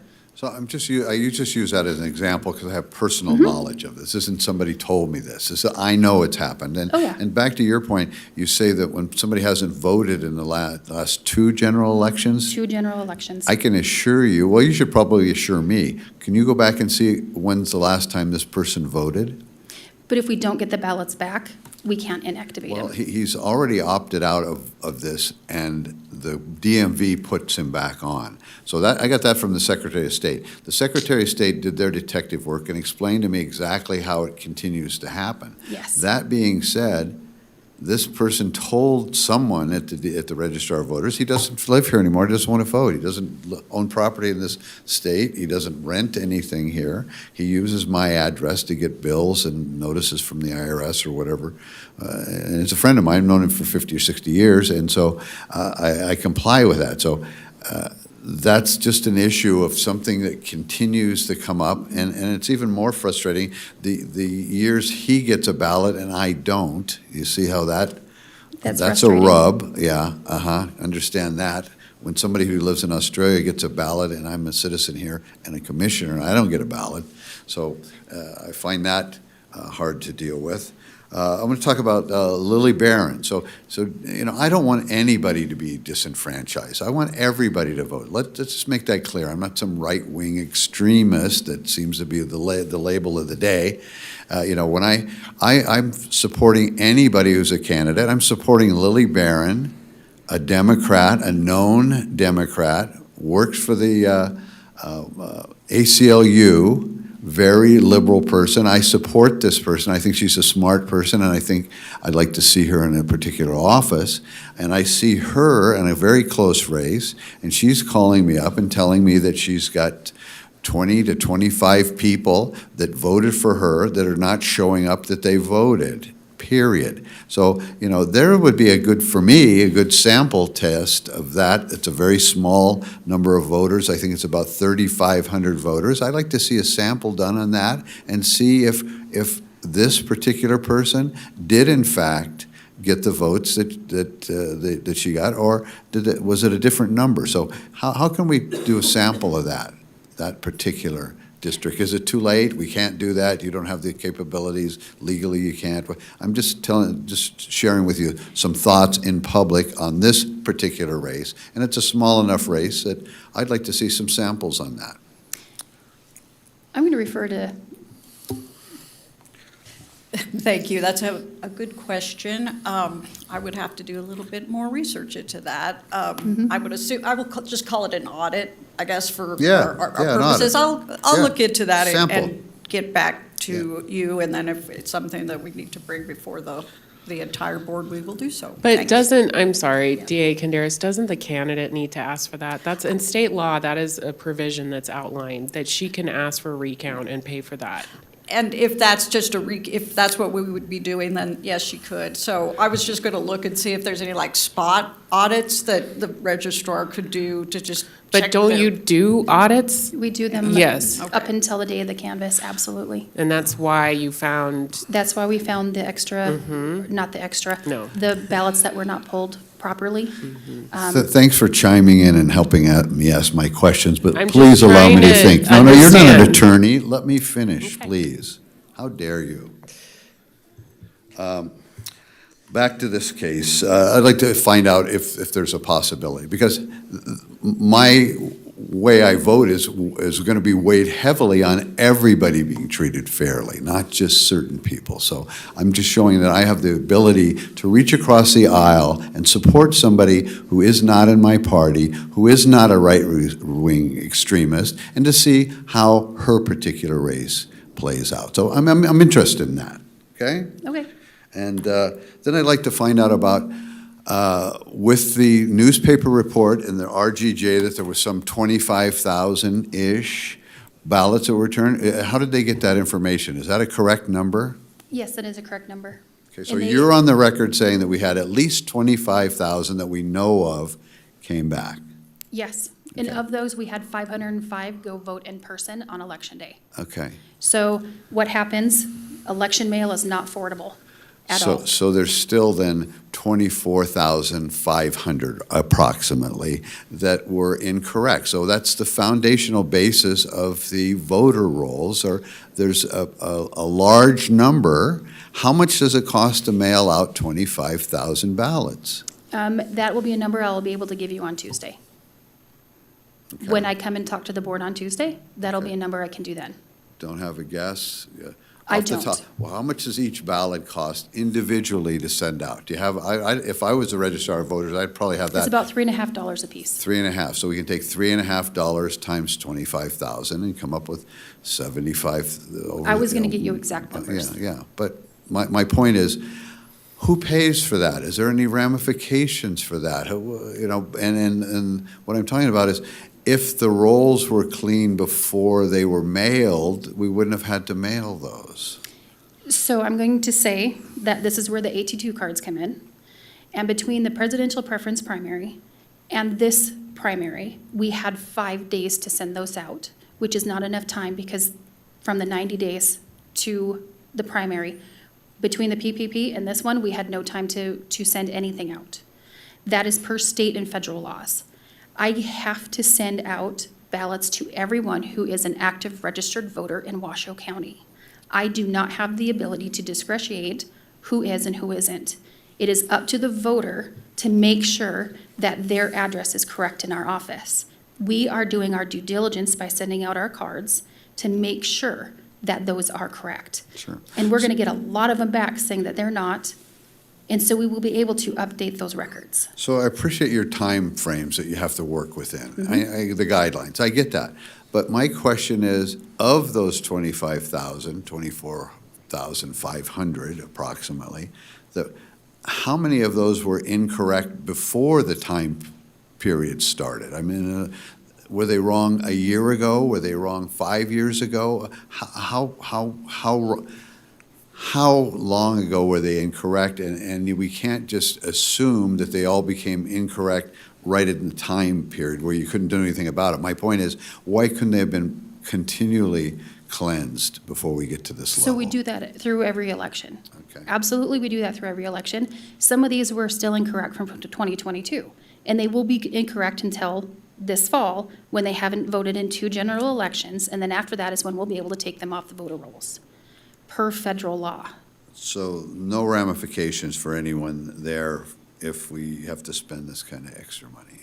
And not only this time, but before you were here, we had to resend out all the ballots before, 100,000 of those. So it's just an ongoing continuum of missteps that have the public mistrustful of what's taking place here. And that's something that everybody needs to be cognizant of. The public, a certain percentage of folks in this county are unhappy with what's taking place. They don't always show up here, but the national polls show that many folks, many different parties think that there's inaccuracies that cause problems. So I'd like to see us be the leader in the United States of having clean rolls and let everybody know that they can vote and everybody has a right to vote and anybody can vote for who they want to vote for, but not have this ongoing problem of wrong names, misspellings, sample ballots with incorrect stuff,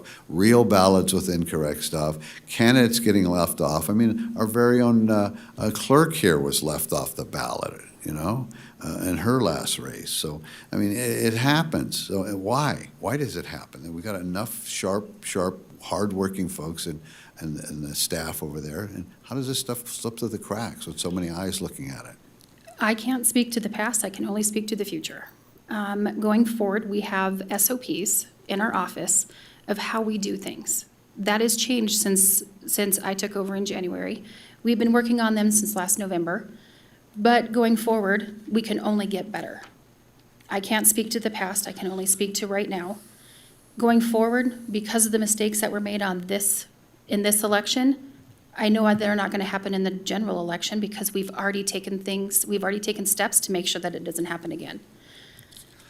Okay, one of my next comments, someone who's trying to get on the ballot is running for office now as an independent, filled out the proper paperwork, got the required signatures, brought them to you, you sent them to the state. I don't know what's taking place. This person's calling me almost daily to find out what's taking place. What is taking so long to cure her request to be on the ballot in the general election? So we had 5 petitions actually dropped off at our office within 48 hours. So we did what we needed to do in order to get the raw count to the Secretary of State's office. They had to give it back to us. And then we started with the signature verification. Mind you, this was the same time that our primary was going on. So we had a certain amount of time to get those petitions done, which we got them done. We had to look at every single signature on 4 of those 5. So you're looking at least 500-600 names that we had to look at to signature verify. So we sent the results back to the Secretary of State's office. They have to look at them and let us know if it's sufficient or not. That's what we're waiting on. There's certain timelines in all of this, but going forward, so that was the 4, we had over 500. And then the 5th one, we had to do a sampling of 500. So our office not only working on the primary election and making sure that goes off without a hitch, we've also been working on 5 petitions, and that's where our long hours come in. A lot of us don't work under 12 hours a day. We work 16, 18 hours a day to make sure that our election is going and we're getting the petitions done. We are doing our absolute honest best to make sure that we are statutorily required and the timelines that we are statutorily required to do are done. If she would like to contact the Secretary of State's office, she is more than welcome. I have to wait for their response in order to give out any information to any candidate.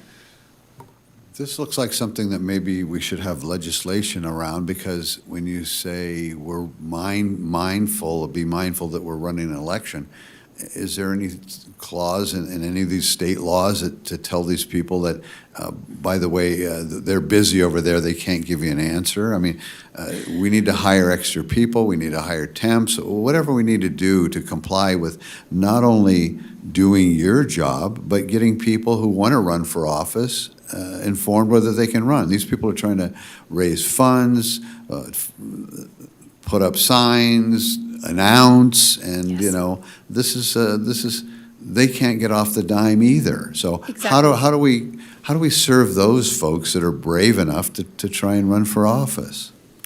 To be honest with you, we hired 34 temps to help with this. And part of it was just for the petition. And I'm saying that the Secretary of State's office has our information. When I'm done with this canvass today, I will call and I'll find out where the status is. And if it's ready, I will call each one of those candidates and let them know if the petition passed or not. I mean, these people are having sleepless nights. They don't know if they're on, they're off, what's going on, am I going to make it, am I not going to make it? I mean, this is it's torturing these people. So We've had we a gotta lot of figure those out also. we need to figure out a better way for independent folks that want to run as a nonpartisan to be able to get on a ballot, in my opinion. Thank Sounds you. like a great future agenda item, Commissioner Clark. Commissioner Garcia, do you have anything? No, Madam Chair. Commissioner Andriola? Thank you, Madam Chair. Obviously, there's been a lot of information today, and I think it really is important to speak to a couple points. One, the legislature really dictates, I know there's federal law, obviously, but the provisions that allow for elections are really from a top-down from the legislature. And having those changes in place, I think, I know are outside of our purview.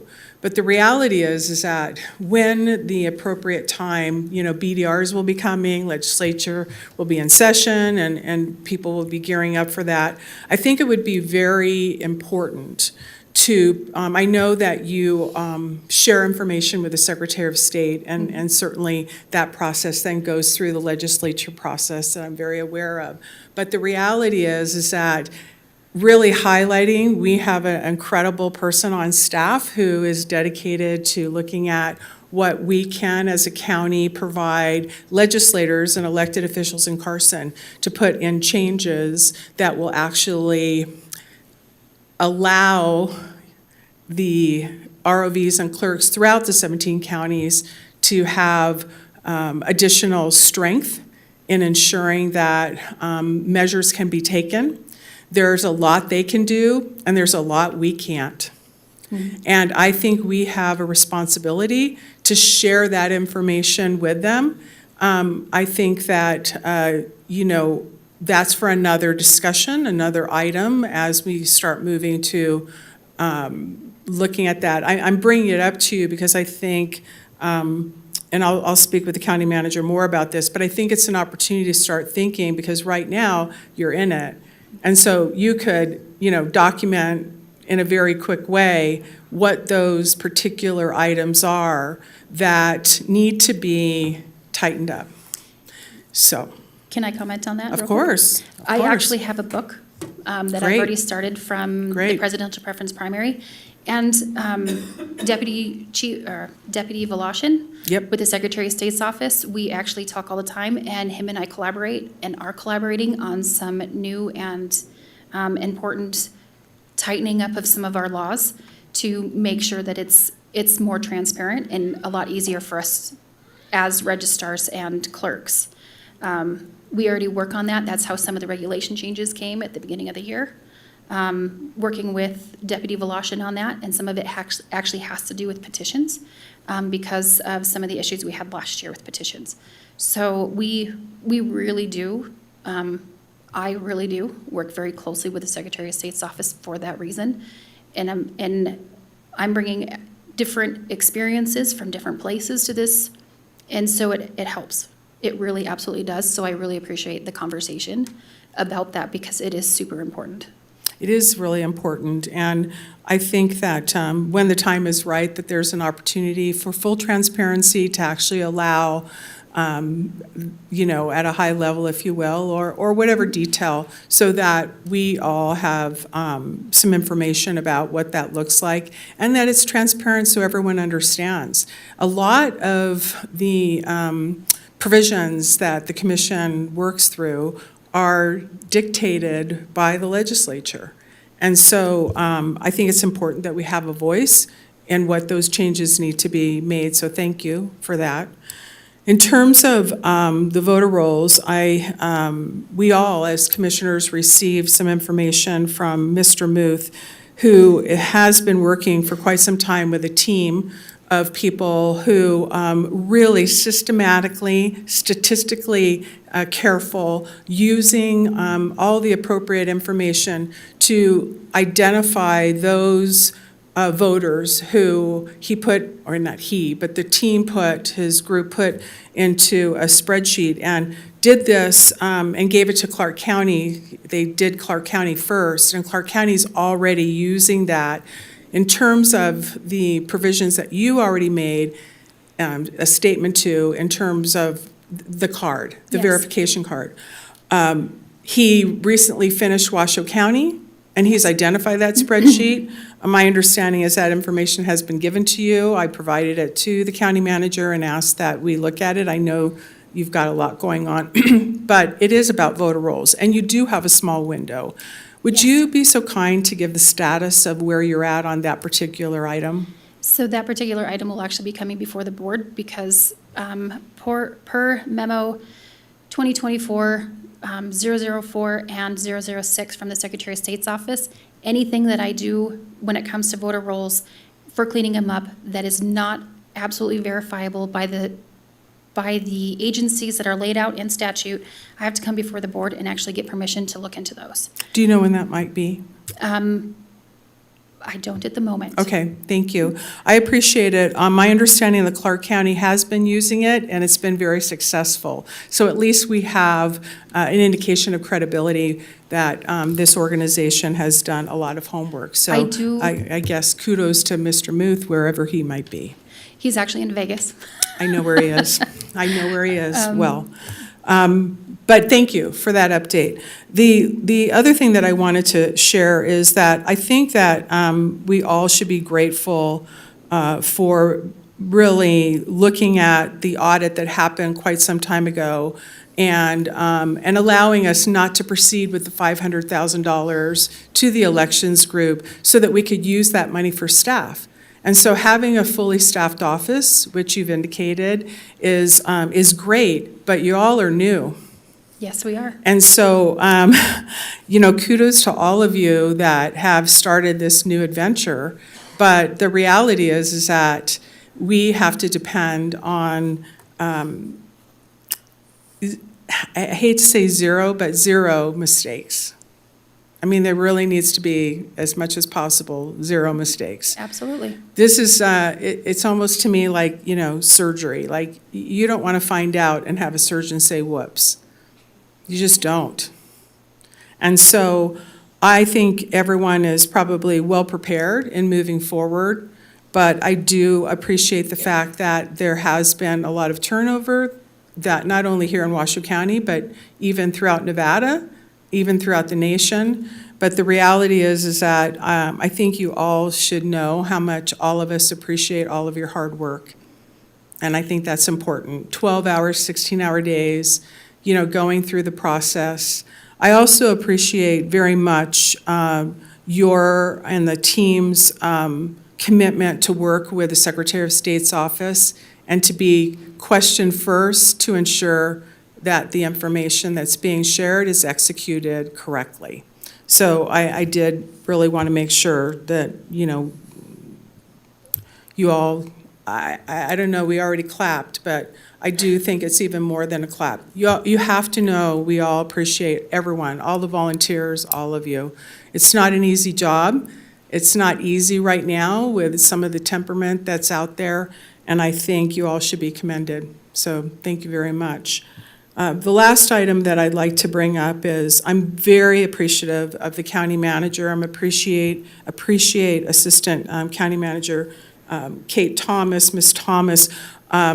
Months and months ago, I had asked to have, at the time, he was the clerk of Nye County. He's no longer the clerk of Nye County, but he will be coming at the Tuesday meeting to talk about how they went through the process of hand counting some of the things that worked, some of the things that didn't, and even some, I hope, I don't know exactly what he's going to say, but what those recommendations are moving forward. And his name is Mr. Kampf, and I think we all hopefully would be able to benefit. If you can't be in chambers, hopefully you can watch it. I think he brings a lot of not only firsthand knowledge, but incredible credentials of experience in terms of internal controls and statistical analysis. That is really important when you're looking at measuring, right? When you're Yes. doing audits. So I'm really looking forward to that, and I know the county manager isn't here. So through the assistant county manager, I'd like to say thank you for, and to Kate Thomas for bringing him here for next Tuesday, and thanks even to him for driving up from Nye County just to share all this information. Again, thank you, Ms. Burgess, and thank you to your team. Thank you for everything. Vice Chair Herman? Thank you, Madam Chair. To start with, I've had a lot of experience with elections since I've been voting since the 1950s. So that's a ways. So I've seen elections from a lot of different perspectives in several different states.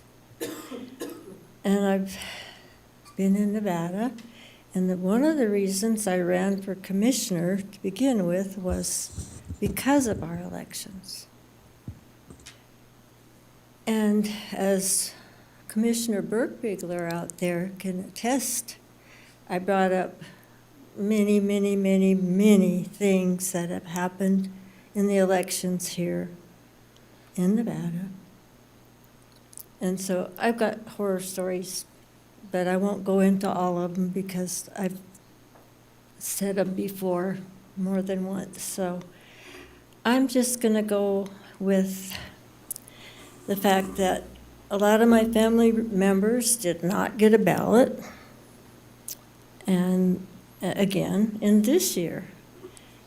And so our elections are kind of, a lot of the things are in this one letter from one of my constituents, and I had a computer full of stuff. My computer is loaded up now, and I don't have but this one printed, so I'm going to read it, and it'll give you just a little idea of what the people out there that didn't show up today are going through.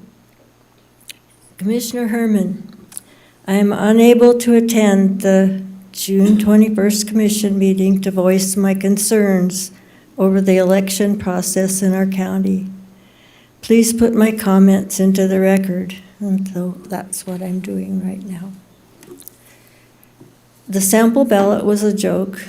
It didn't include all offices or all candidates, and some of this stuff we've already heard, but I'm going to read this letter. It totally confused people when they didn't see, for example, Carmen Ortiz on the ballot for AD 27. And, there were some anomalies all over the ballot. Some ballots included the directive on the instruction sheet to use the instruction sheet folded over as a security sleeve. Others did not have that directive on their instruction sheet, but it talked about inserting the ballot in a security sleeve, even though there were no security sleeve provided in the packet. All ballot instruction sheets said to sign your name under the flap. That was not the case this election, as the signature box, dangerously, under the flap pertained to signing if you assisted someone completing their ballot. Since when is my supposedly private signature ever put out in the open for anyone to view? I know copy forged, defraud. I find that practice abominable.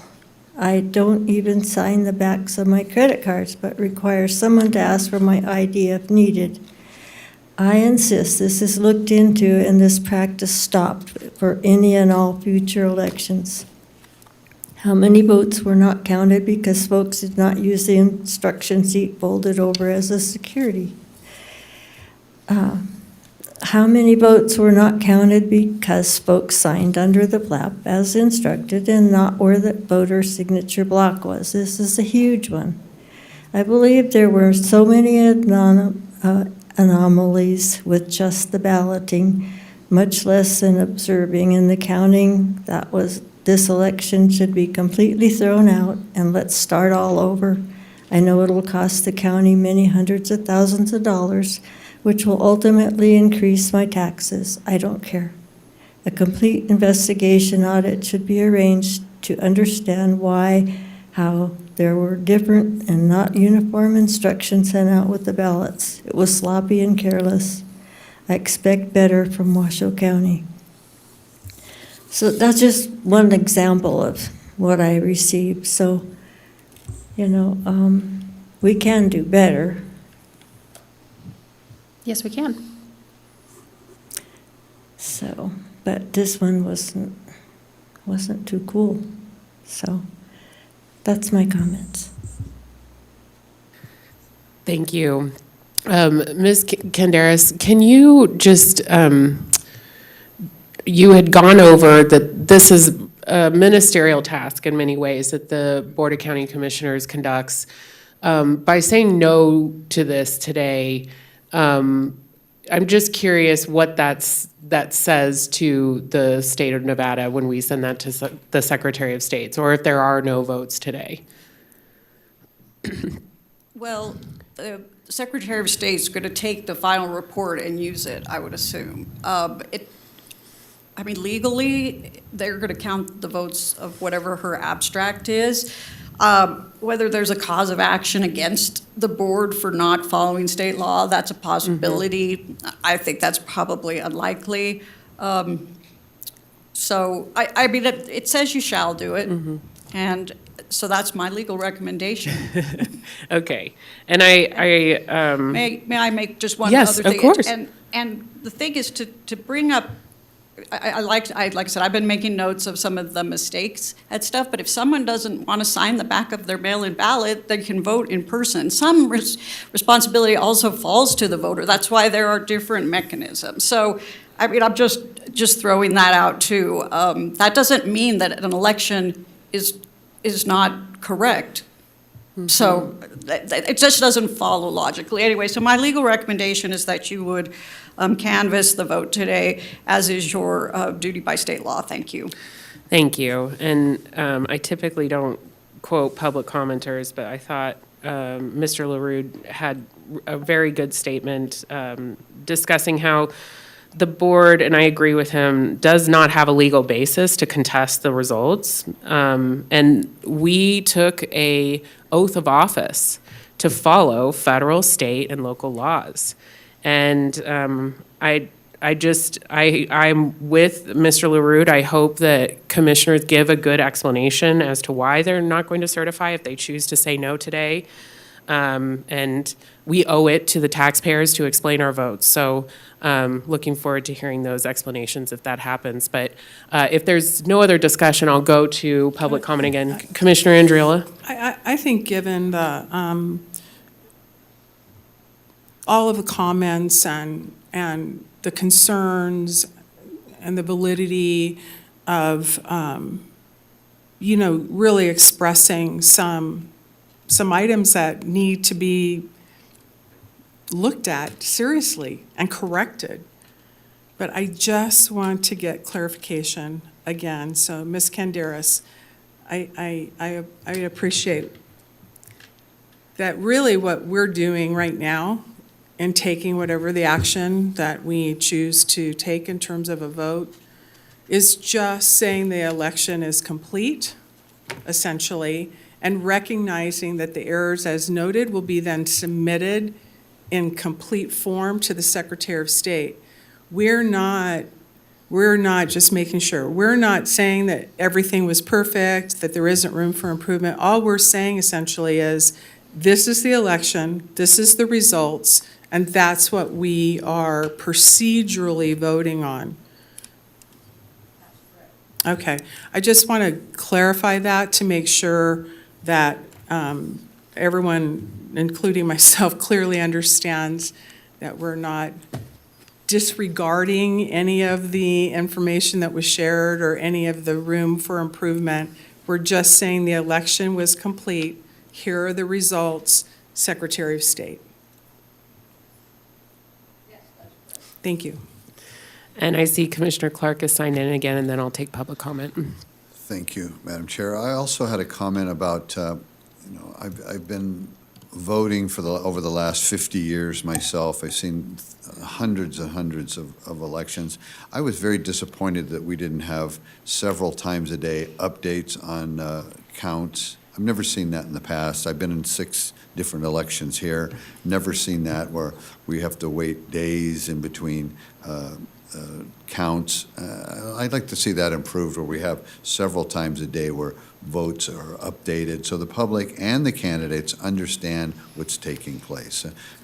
Keeping everybody in suspense for a week, it's not unlike what's taking place with the folks who want to run as independents. So is there any way we can fix that? And why was that done the way it was done this time? I called Mark Robeson at the RGJ. He wrote an article about it, and the words to the effect, and I'm not quoting 100%, but you're too busy doing something else to not give out numbers. I just found that hard to believe. Thank you. Would Can I you like speak to to that? address that? Yes. Okay. In order for us to put out numbers multiple times a day, we have to stop what we're doing, which is processing ballots the day after the election. And it takes us about an hour to pull all of that. So that means nobody's doing signature verification, nobody's scanning, nobody's running anything through our ballot sorting machine. Nothing. All production stops for at least an hour.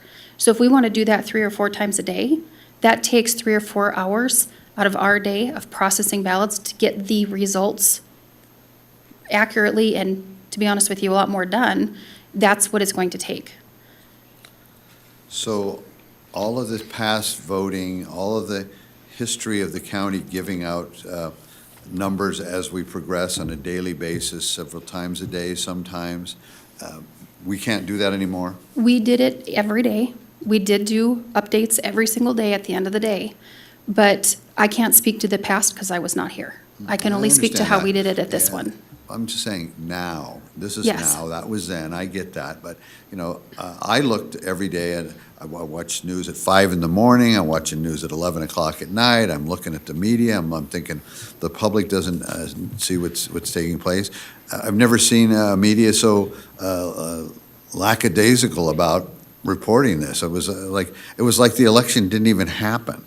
I mean, I've never seen that in the past. There's updates on a regular basis, and there wasn't. So you have no control over the media, but we certainly have control of. There's a point in time where you can cover yourself by saying this is a preliminary number based on this time, and some type of an update. So just saying you have to shut down everything and people have to twiddle their thumbs for an hour or two. I'm not buying it. There's got to be an easier way to look at a tally. It's no different than being in a grocery store and have the checker tell you how much the bill is so far before you've had your whole order rung up, in my opinion. So there's got to be a way to balance this and give out information in a timely basis. I think it's more staff, Commissioner Clark. You can there we go. always Let's propose more do it, staff for the you know. ROV's office. Sure. Okay, Madam Clerk, can we please do public comment? Absolutely. First up, we have Allison Ford, followed by Penny Brock.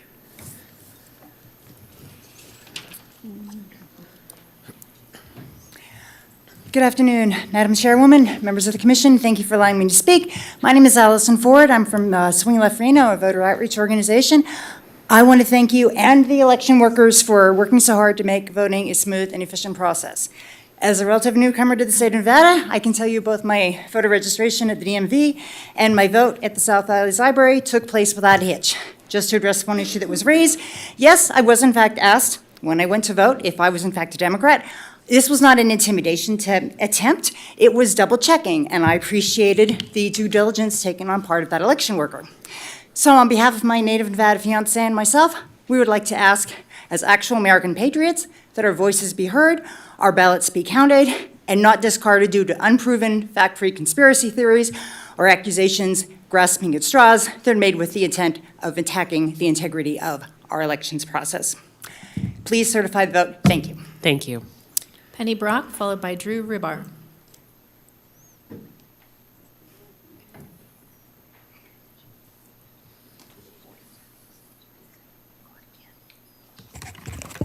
Penny Brock for the record. I think this election demonstrates once again why we need to go back to paper ballots and hand counting. We also have a state-controlled election. This is to be local control, not state control. That's what you find in communist countries are state-controlled elections. We, the people of Washoe, want local control, which we don't have now. We know that AB 321, passed in the 2021 legislature, brought a lot of this to our county. It should be rescinded in the next legislature. We know it won't happen because the Democrats are going to continue to control the Assembly and the Senate. This vote you're about to take, right in the agenda, it says it must represent the true vote cast. How can you confirm that? Because you've heard over and over again, you don't even know what the true vote cast was. The other thing is Elon Musk has sounded the alarm. He says U.S. voting machines are designated to allow fraud. He called for the banning of all electronic voting machines in America, warning that they are designed to allow rampant fraud to take place by bad faith actors. Puerto Rico's recent primary elections have experienced hundreds of voting irregularities related to the electronic voting machines, as according to the Associated Press. Luckily, there was a paper trail, so the problem was identified and votes tallied correctly. What happens in jurisdictions where there is no paper trail? Hello, Washoe County. We have no paper trail. We, the voters. I did not take home a paper copy of my votes cast. So therefore, what happens in our jurisdiction where there is no paper trail? There's no transparency. How can you tell us there is no fraud? U.S. citizens, Washoe citizens need to know that every one of their votes are counted and that their elections cannot be hacked. We need to return to paper ballots to avoid electronic interference with the elections. This comes from Elon Musk. He says we should eliminate electronic voting machines. The risk of being hacked by humans or AI, while small, is still too high. The other thing we know that there were other problems. It took days to count the ballots. The Secretary of State let the voter register start on Election Day morning, even though the law. Thank you. Drew Ribar.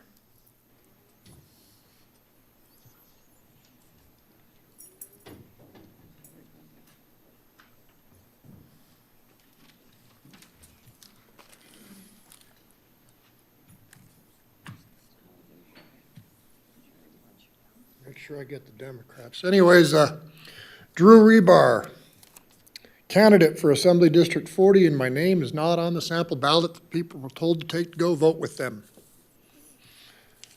Ms. District Attorney, I appreciate your legal advice to the council, but what I would ask you to consider is the constitutional requirements. The Constitution supersedes the law, doesn't it? Due process.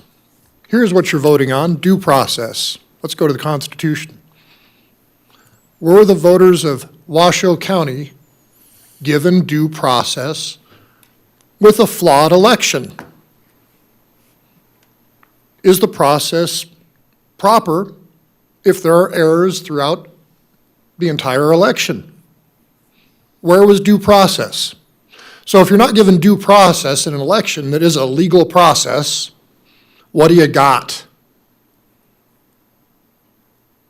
So are you going to vote because you shall vote? Or are you going to vote to give your constituents, who you represent, all of you, due process? It's in the state constitution, federal constitution. That's why I ran, because of the Constitution. I don't think the Constitution is being upheld. And I think that we need to put that back, and that needs to be first before everything. So I'm going to ask you to vote not to do this. I'd actually like to, I think due process, the only way to get due process is to rerun the entire primary. Yeah, the Democrats don't like that idea because they've got an advantage here on the Republican ballot. How did that happen, you guys? How did the Democrats get Please put on address the a full Republican board. ballot? Thank you. Yeah. Anyways, I'm going to urge you to vote no on this because I think it's a constitutional vote. And I think all of you need to uphold your oaths to the Constitution. Thank you, Drew Rebar. Thank you. Pablo Duran.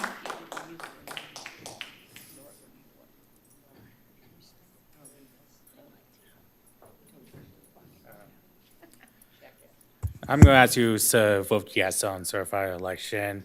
There's federal state law that do require to say yes to certified election, but if we do vote no, then we might violate the state constitution or state law. So I ask you to vote yes.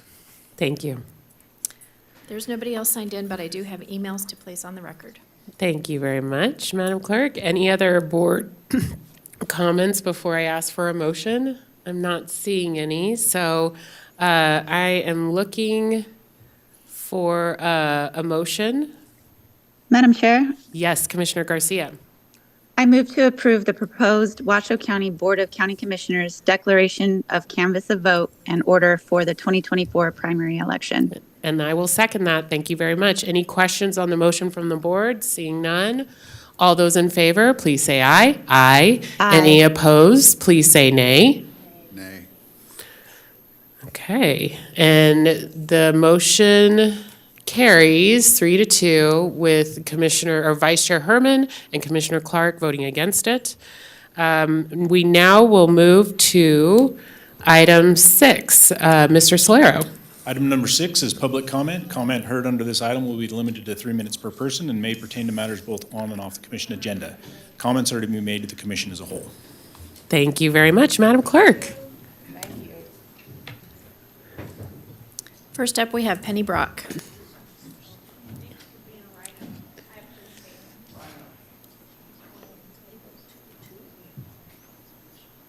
Penny Brock.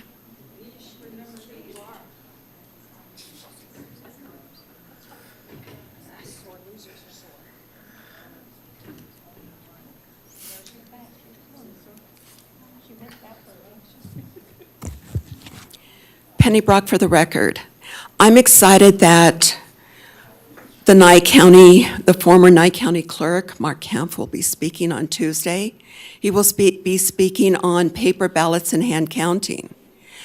The commissioners still have time to vote on that for our general election. And I think after everything you've heard today, that you should put that on the agenda to get a vote. I called Mark Kempf, I think it was late February, and to talk with him about paper ballots, hand counting, how Nye County did it. And I said, Mark, it would be great if you could come and speak to Nye County, to Washoe County. And I believe I mentioned that at a county commission hearing. So it was surprising to me. I called when it was announced that they had asked, someone had called Mr. Kemp and asked him to come and speak. So I called Mark the next day, and he said, yes, Penny, someone called me. I don't even know who it was, and I don't think I'm going to come. I said, Mark, we need you to come. We need to hear your story. Will you please come? Now, the point of this is he never mentioned that he knew Commissioner Andriola. Now, I'm glad she wanted this to happen, But the point is, I was the one that called Mark Hemp and asked him to consider coming. And I'm just glad that it's going to happen. And I hope that many, many people will come to hear his side of the story. You might be pro the Dominion voting machines, but you need to hear the other side of the story. Thank you. Thank you. There's nobody else signed in. Thank you, Madam Clerk. We'll now move to item 7. Mr. Solero. Item number 7 is Commissioners, County Managers' announcements, reports, updates to include boards and commission updates, requests for information, or topics for future agendas, and I have nothing. Okay, thank you. Commissioner Garcia, do you have anything? No, Madam Chair. Thank you. Vice Chair Herman? Okay. Commissioner Clark? Thank you, no.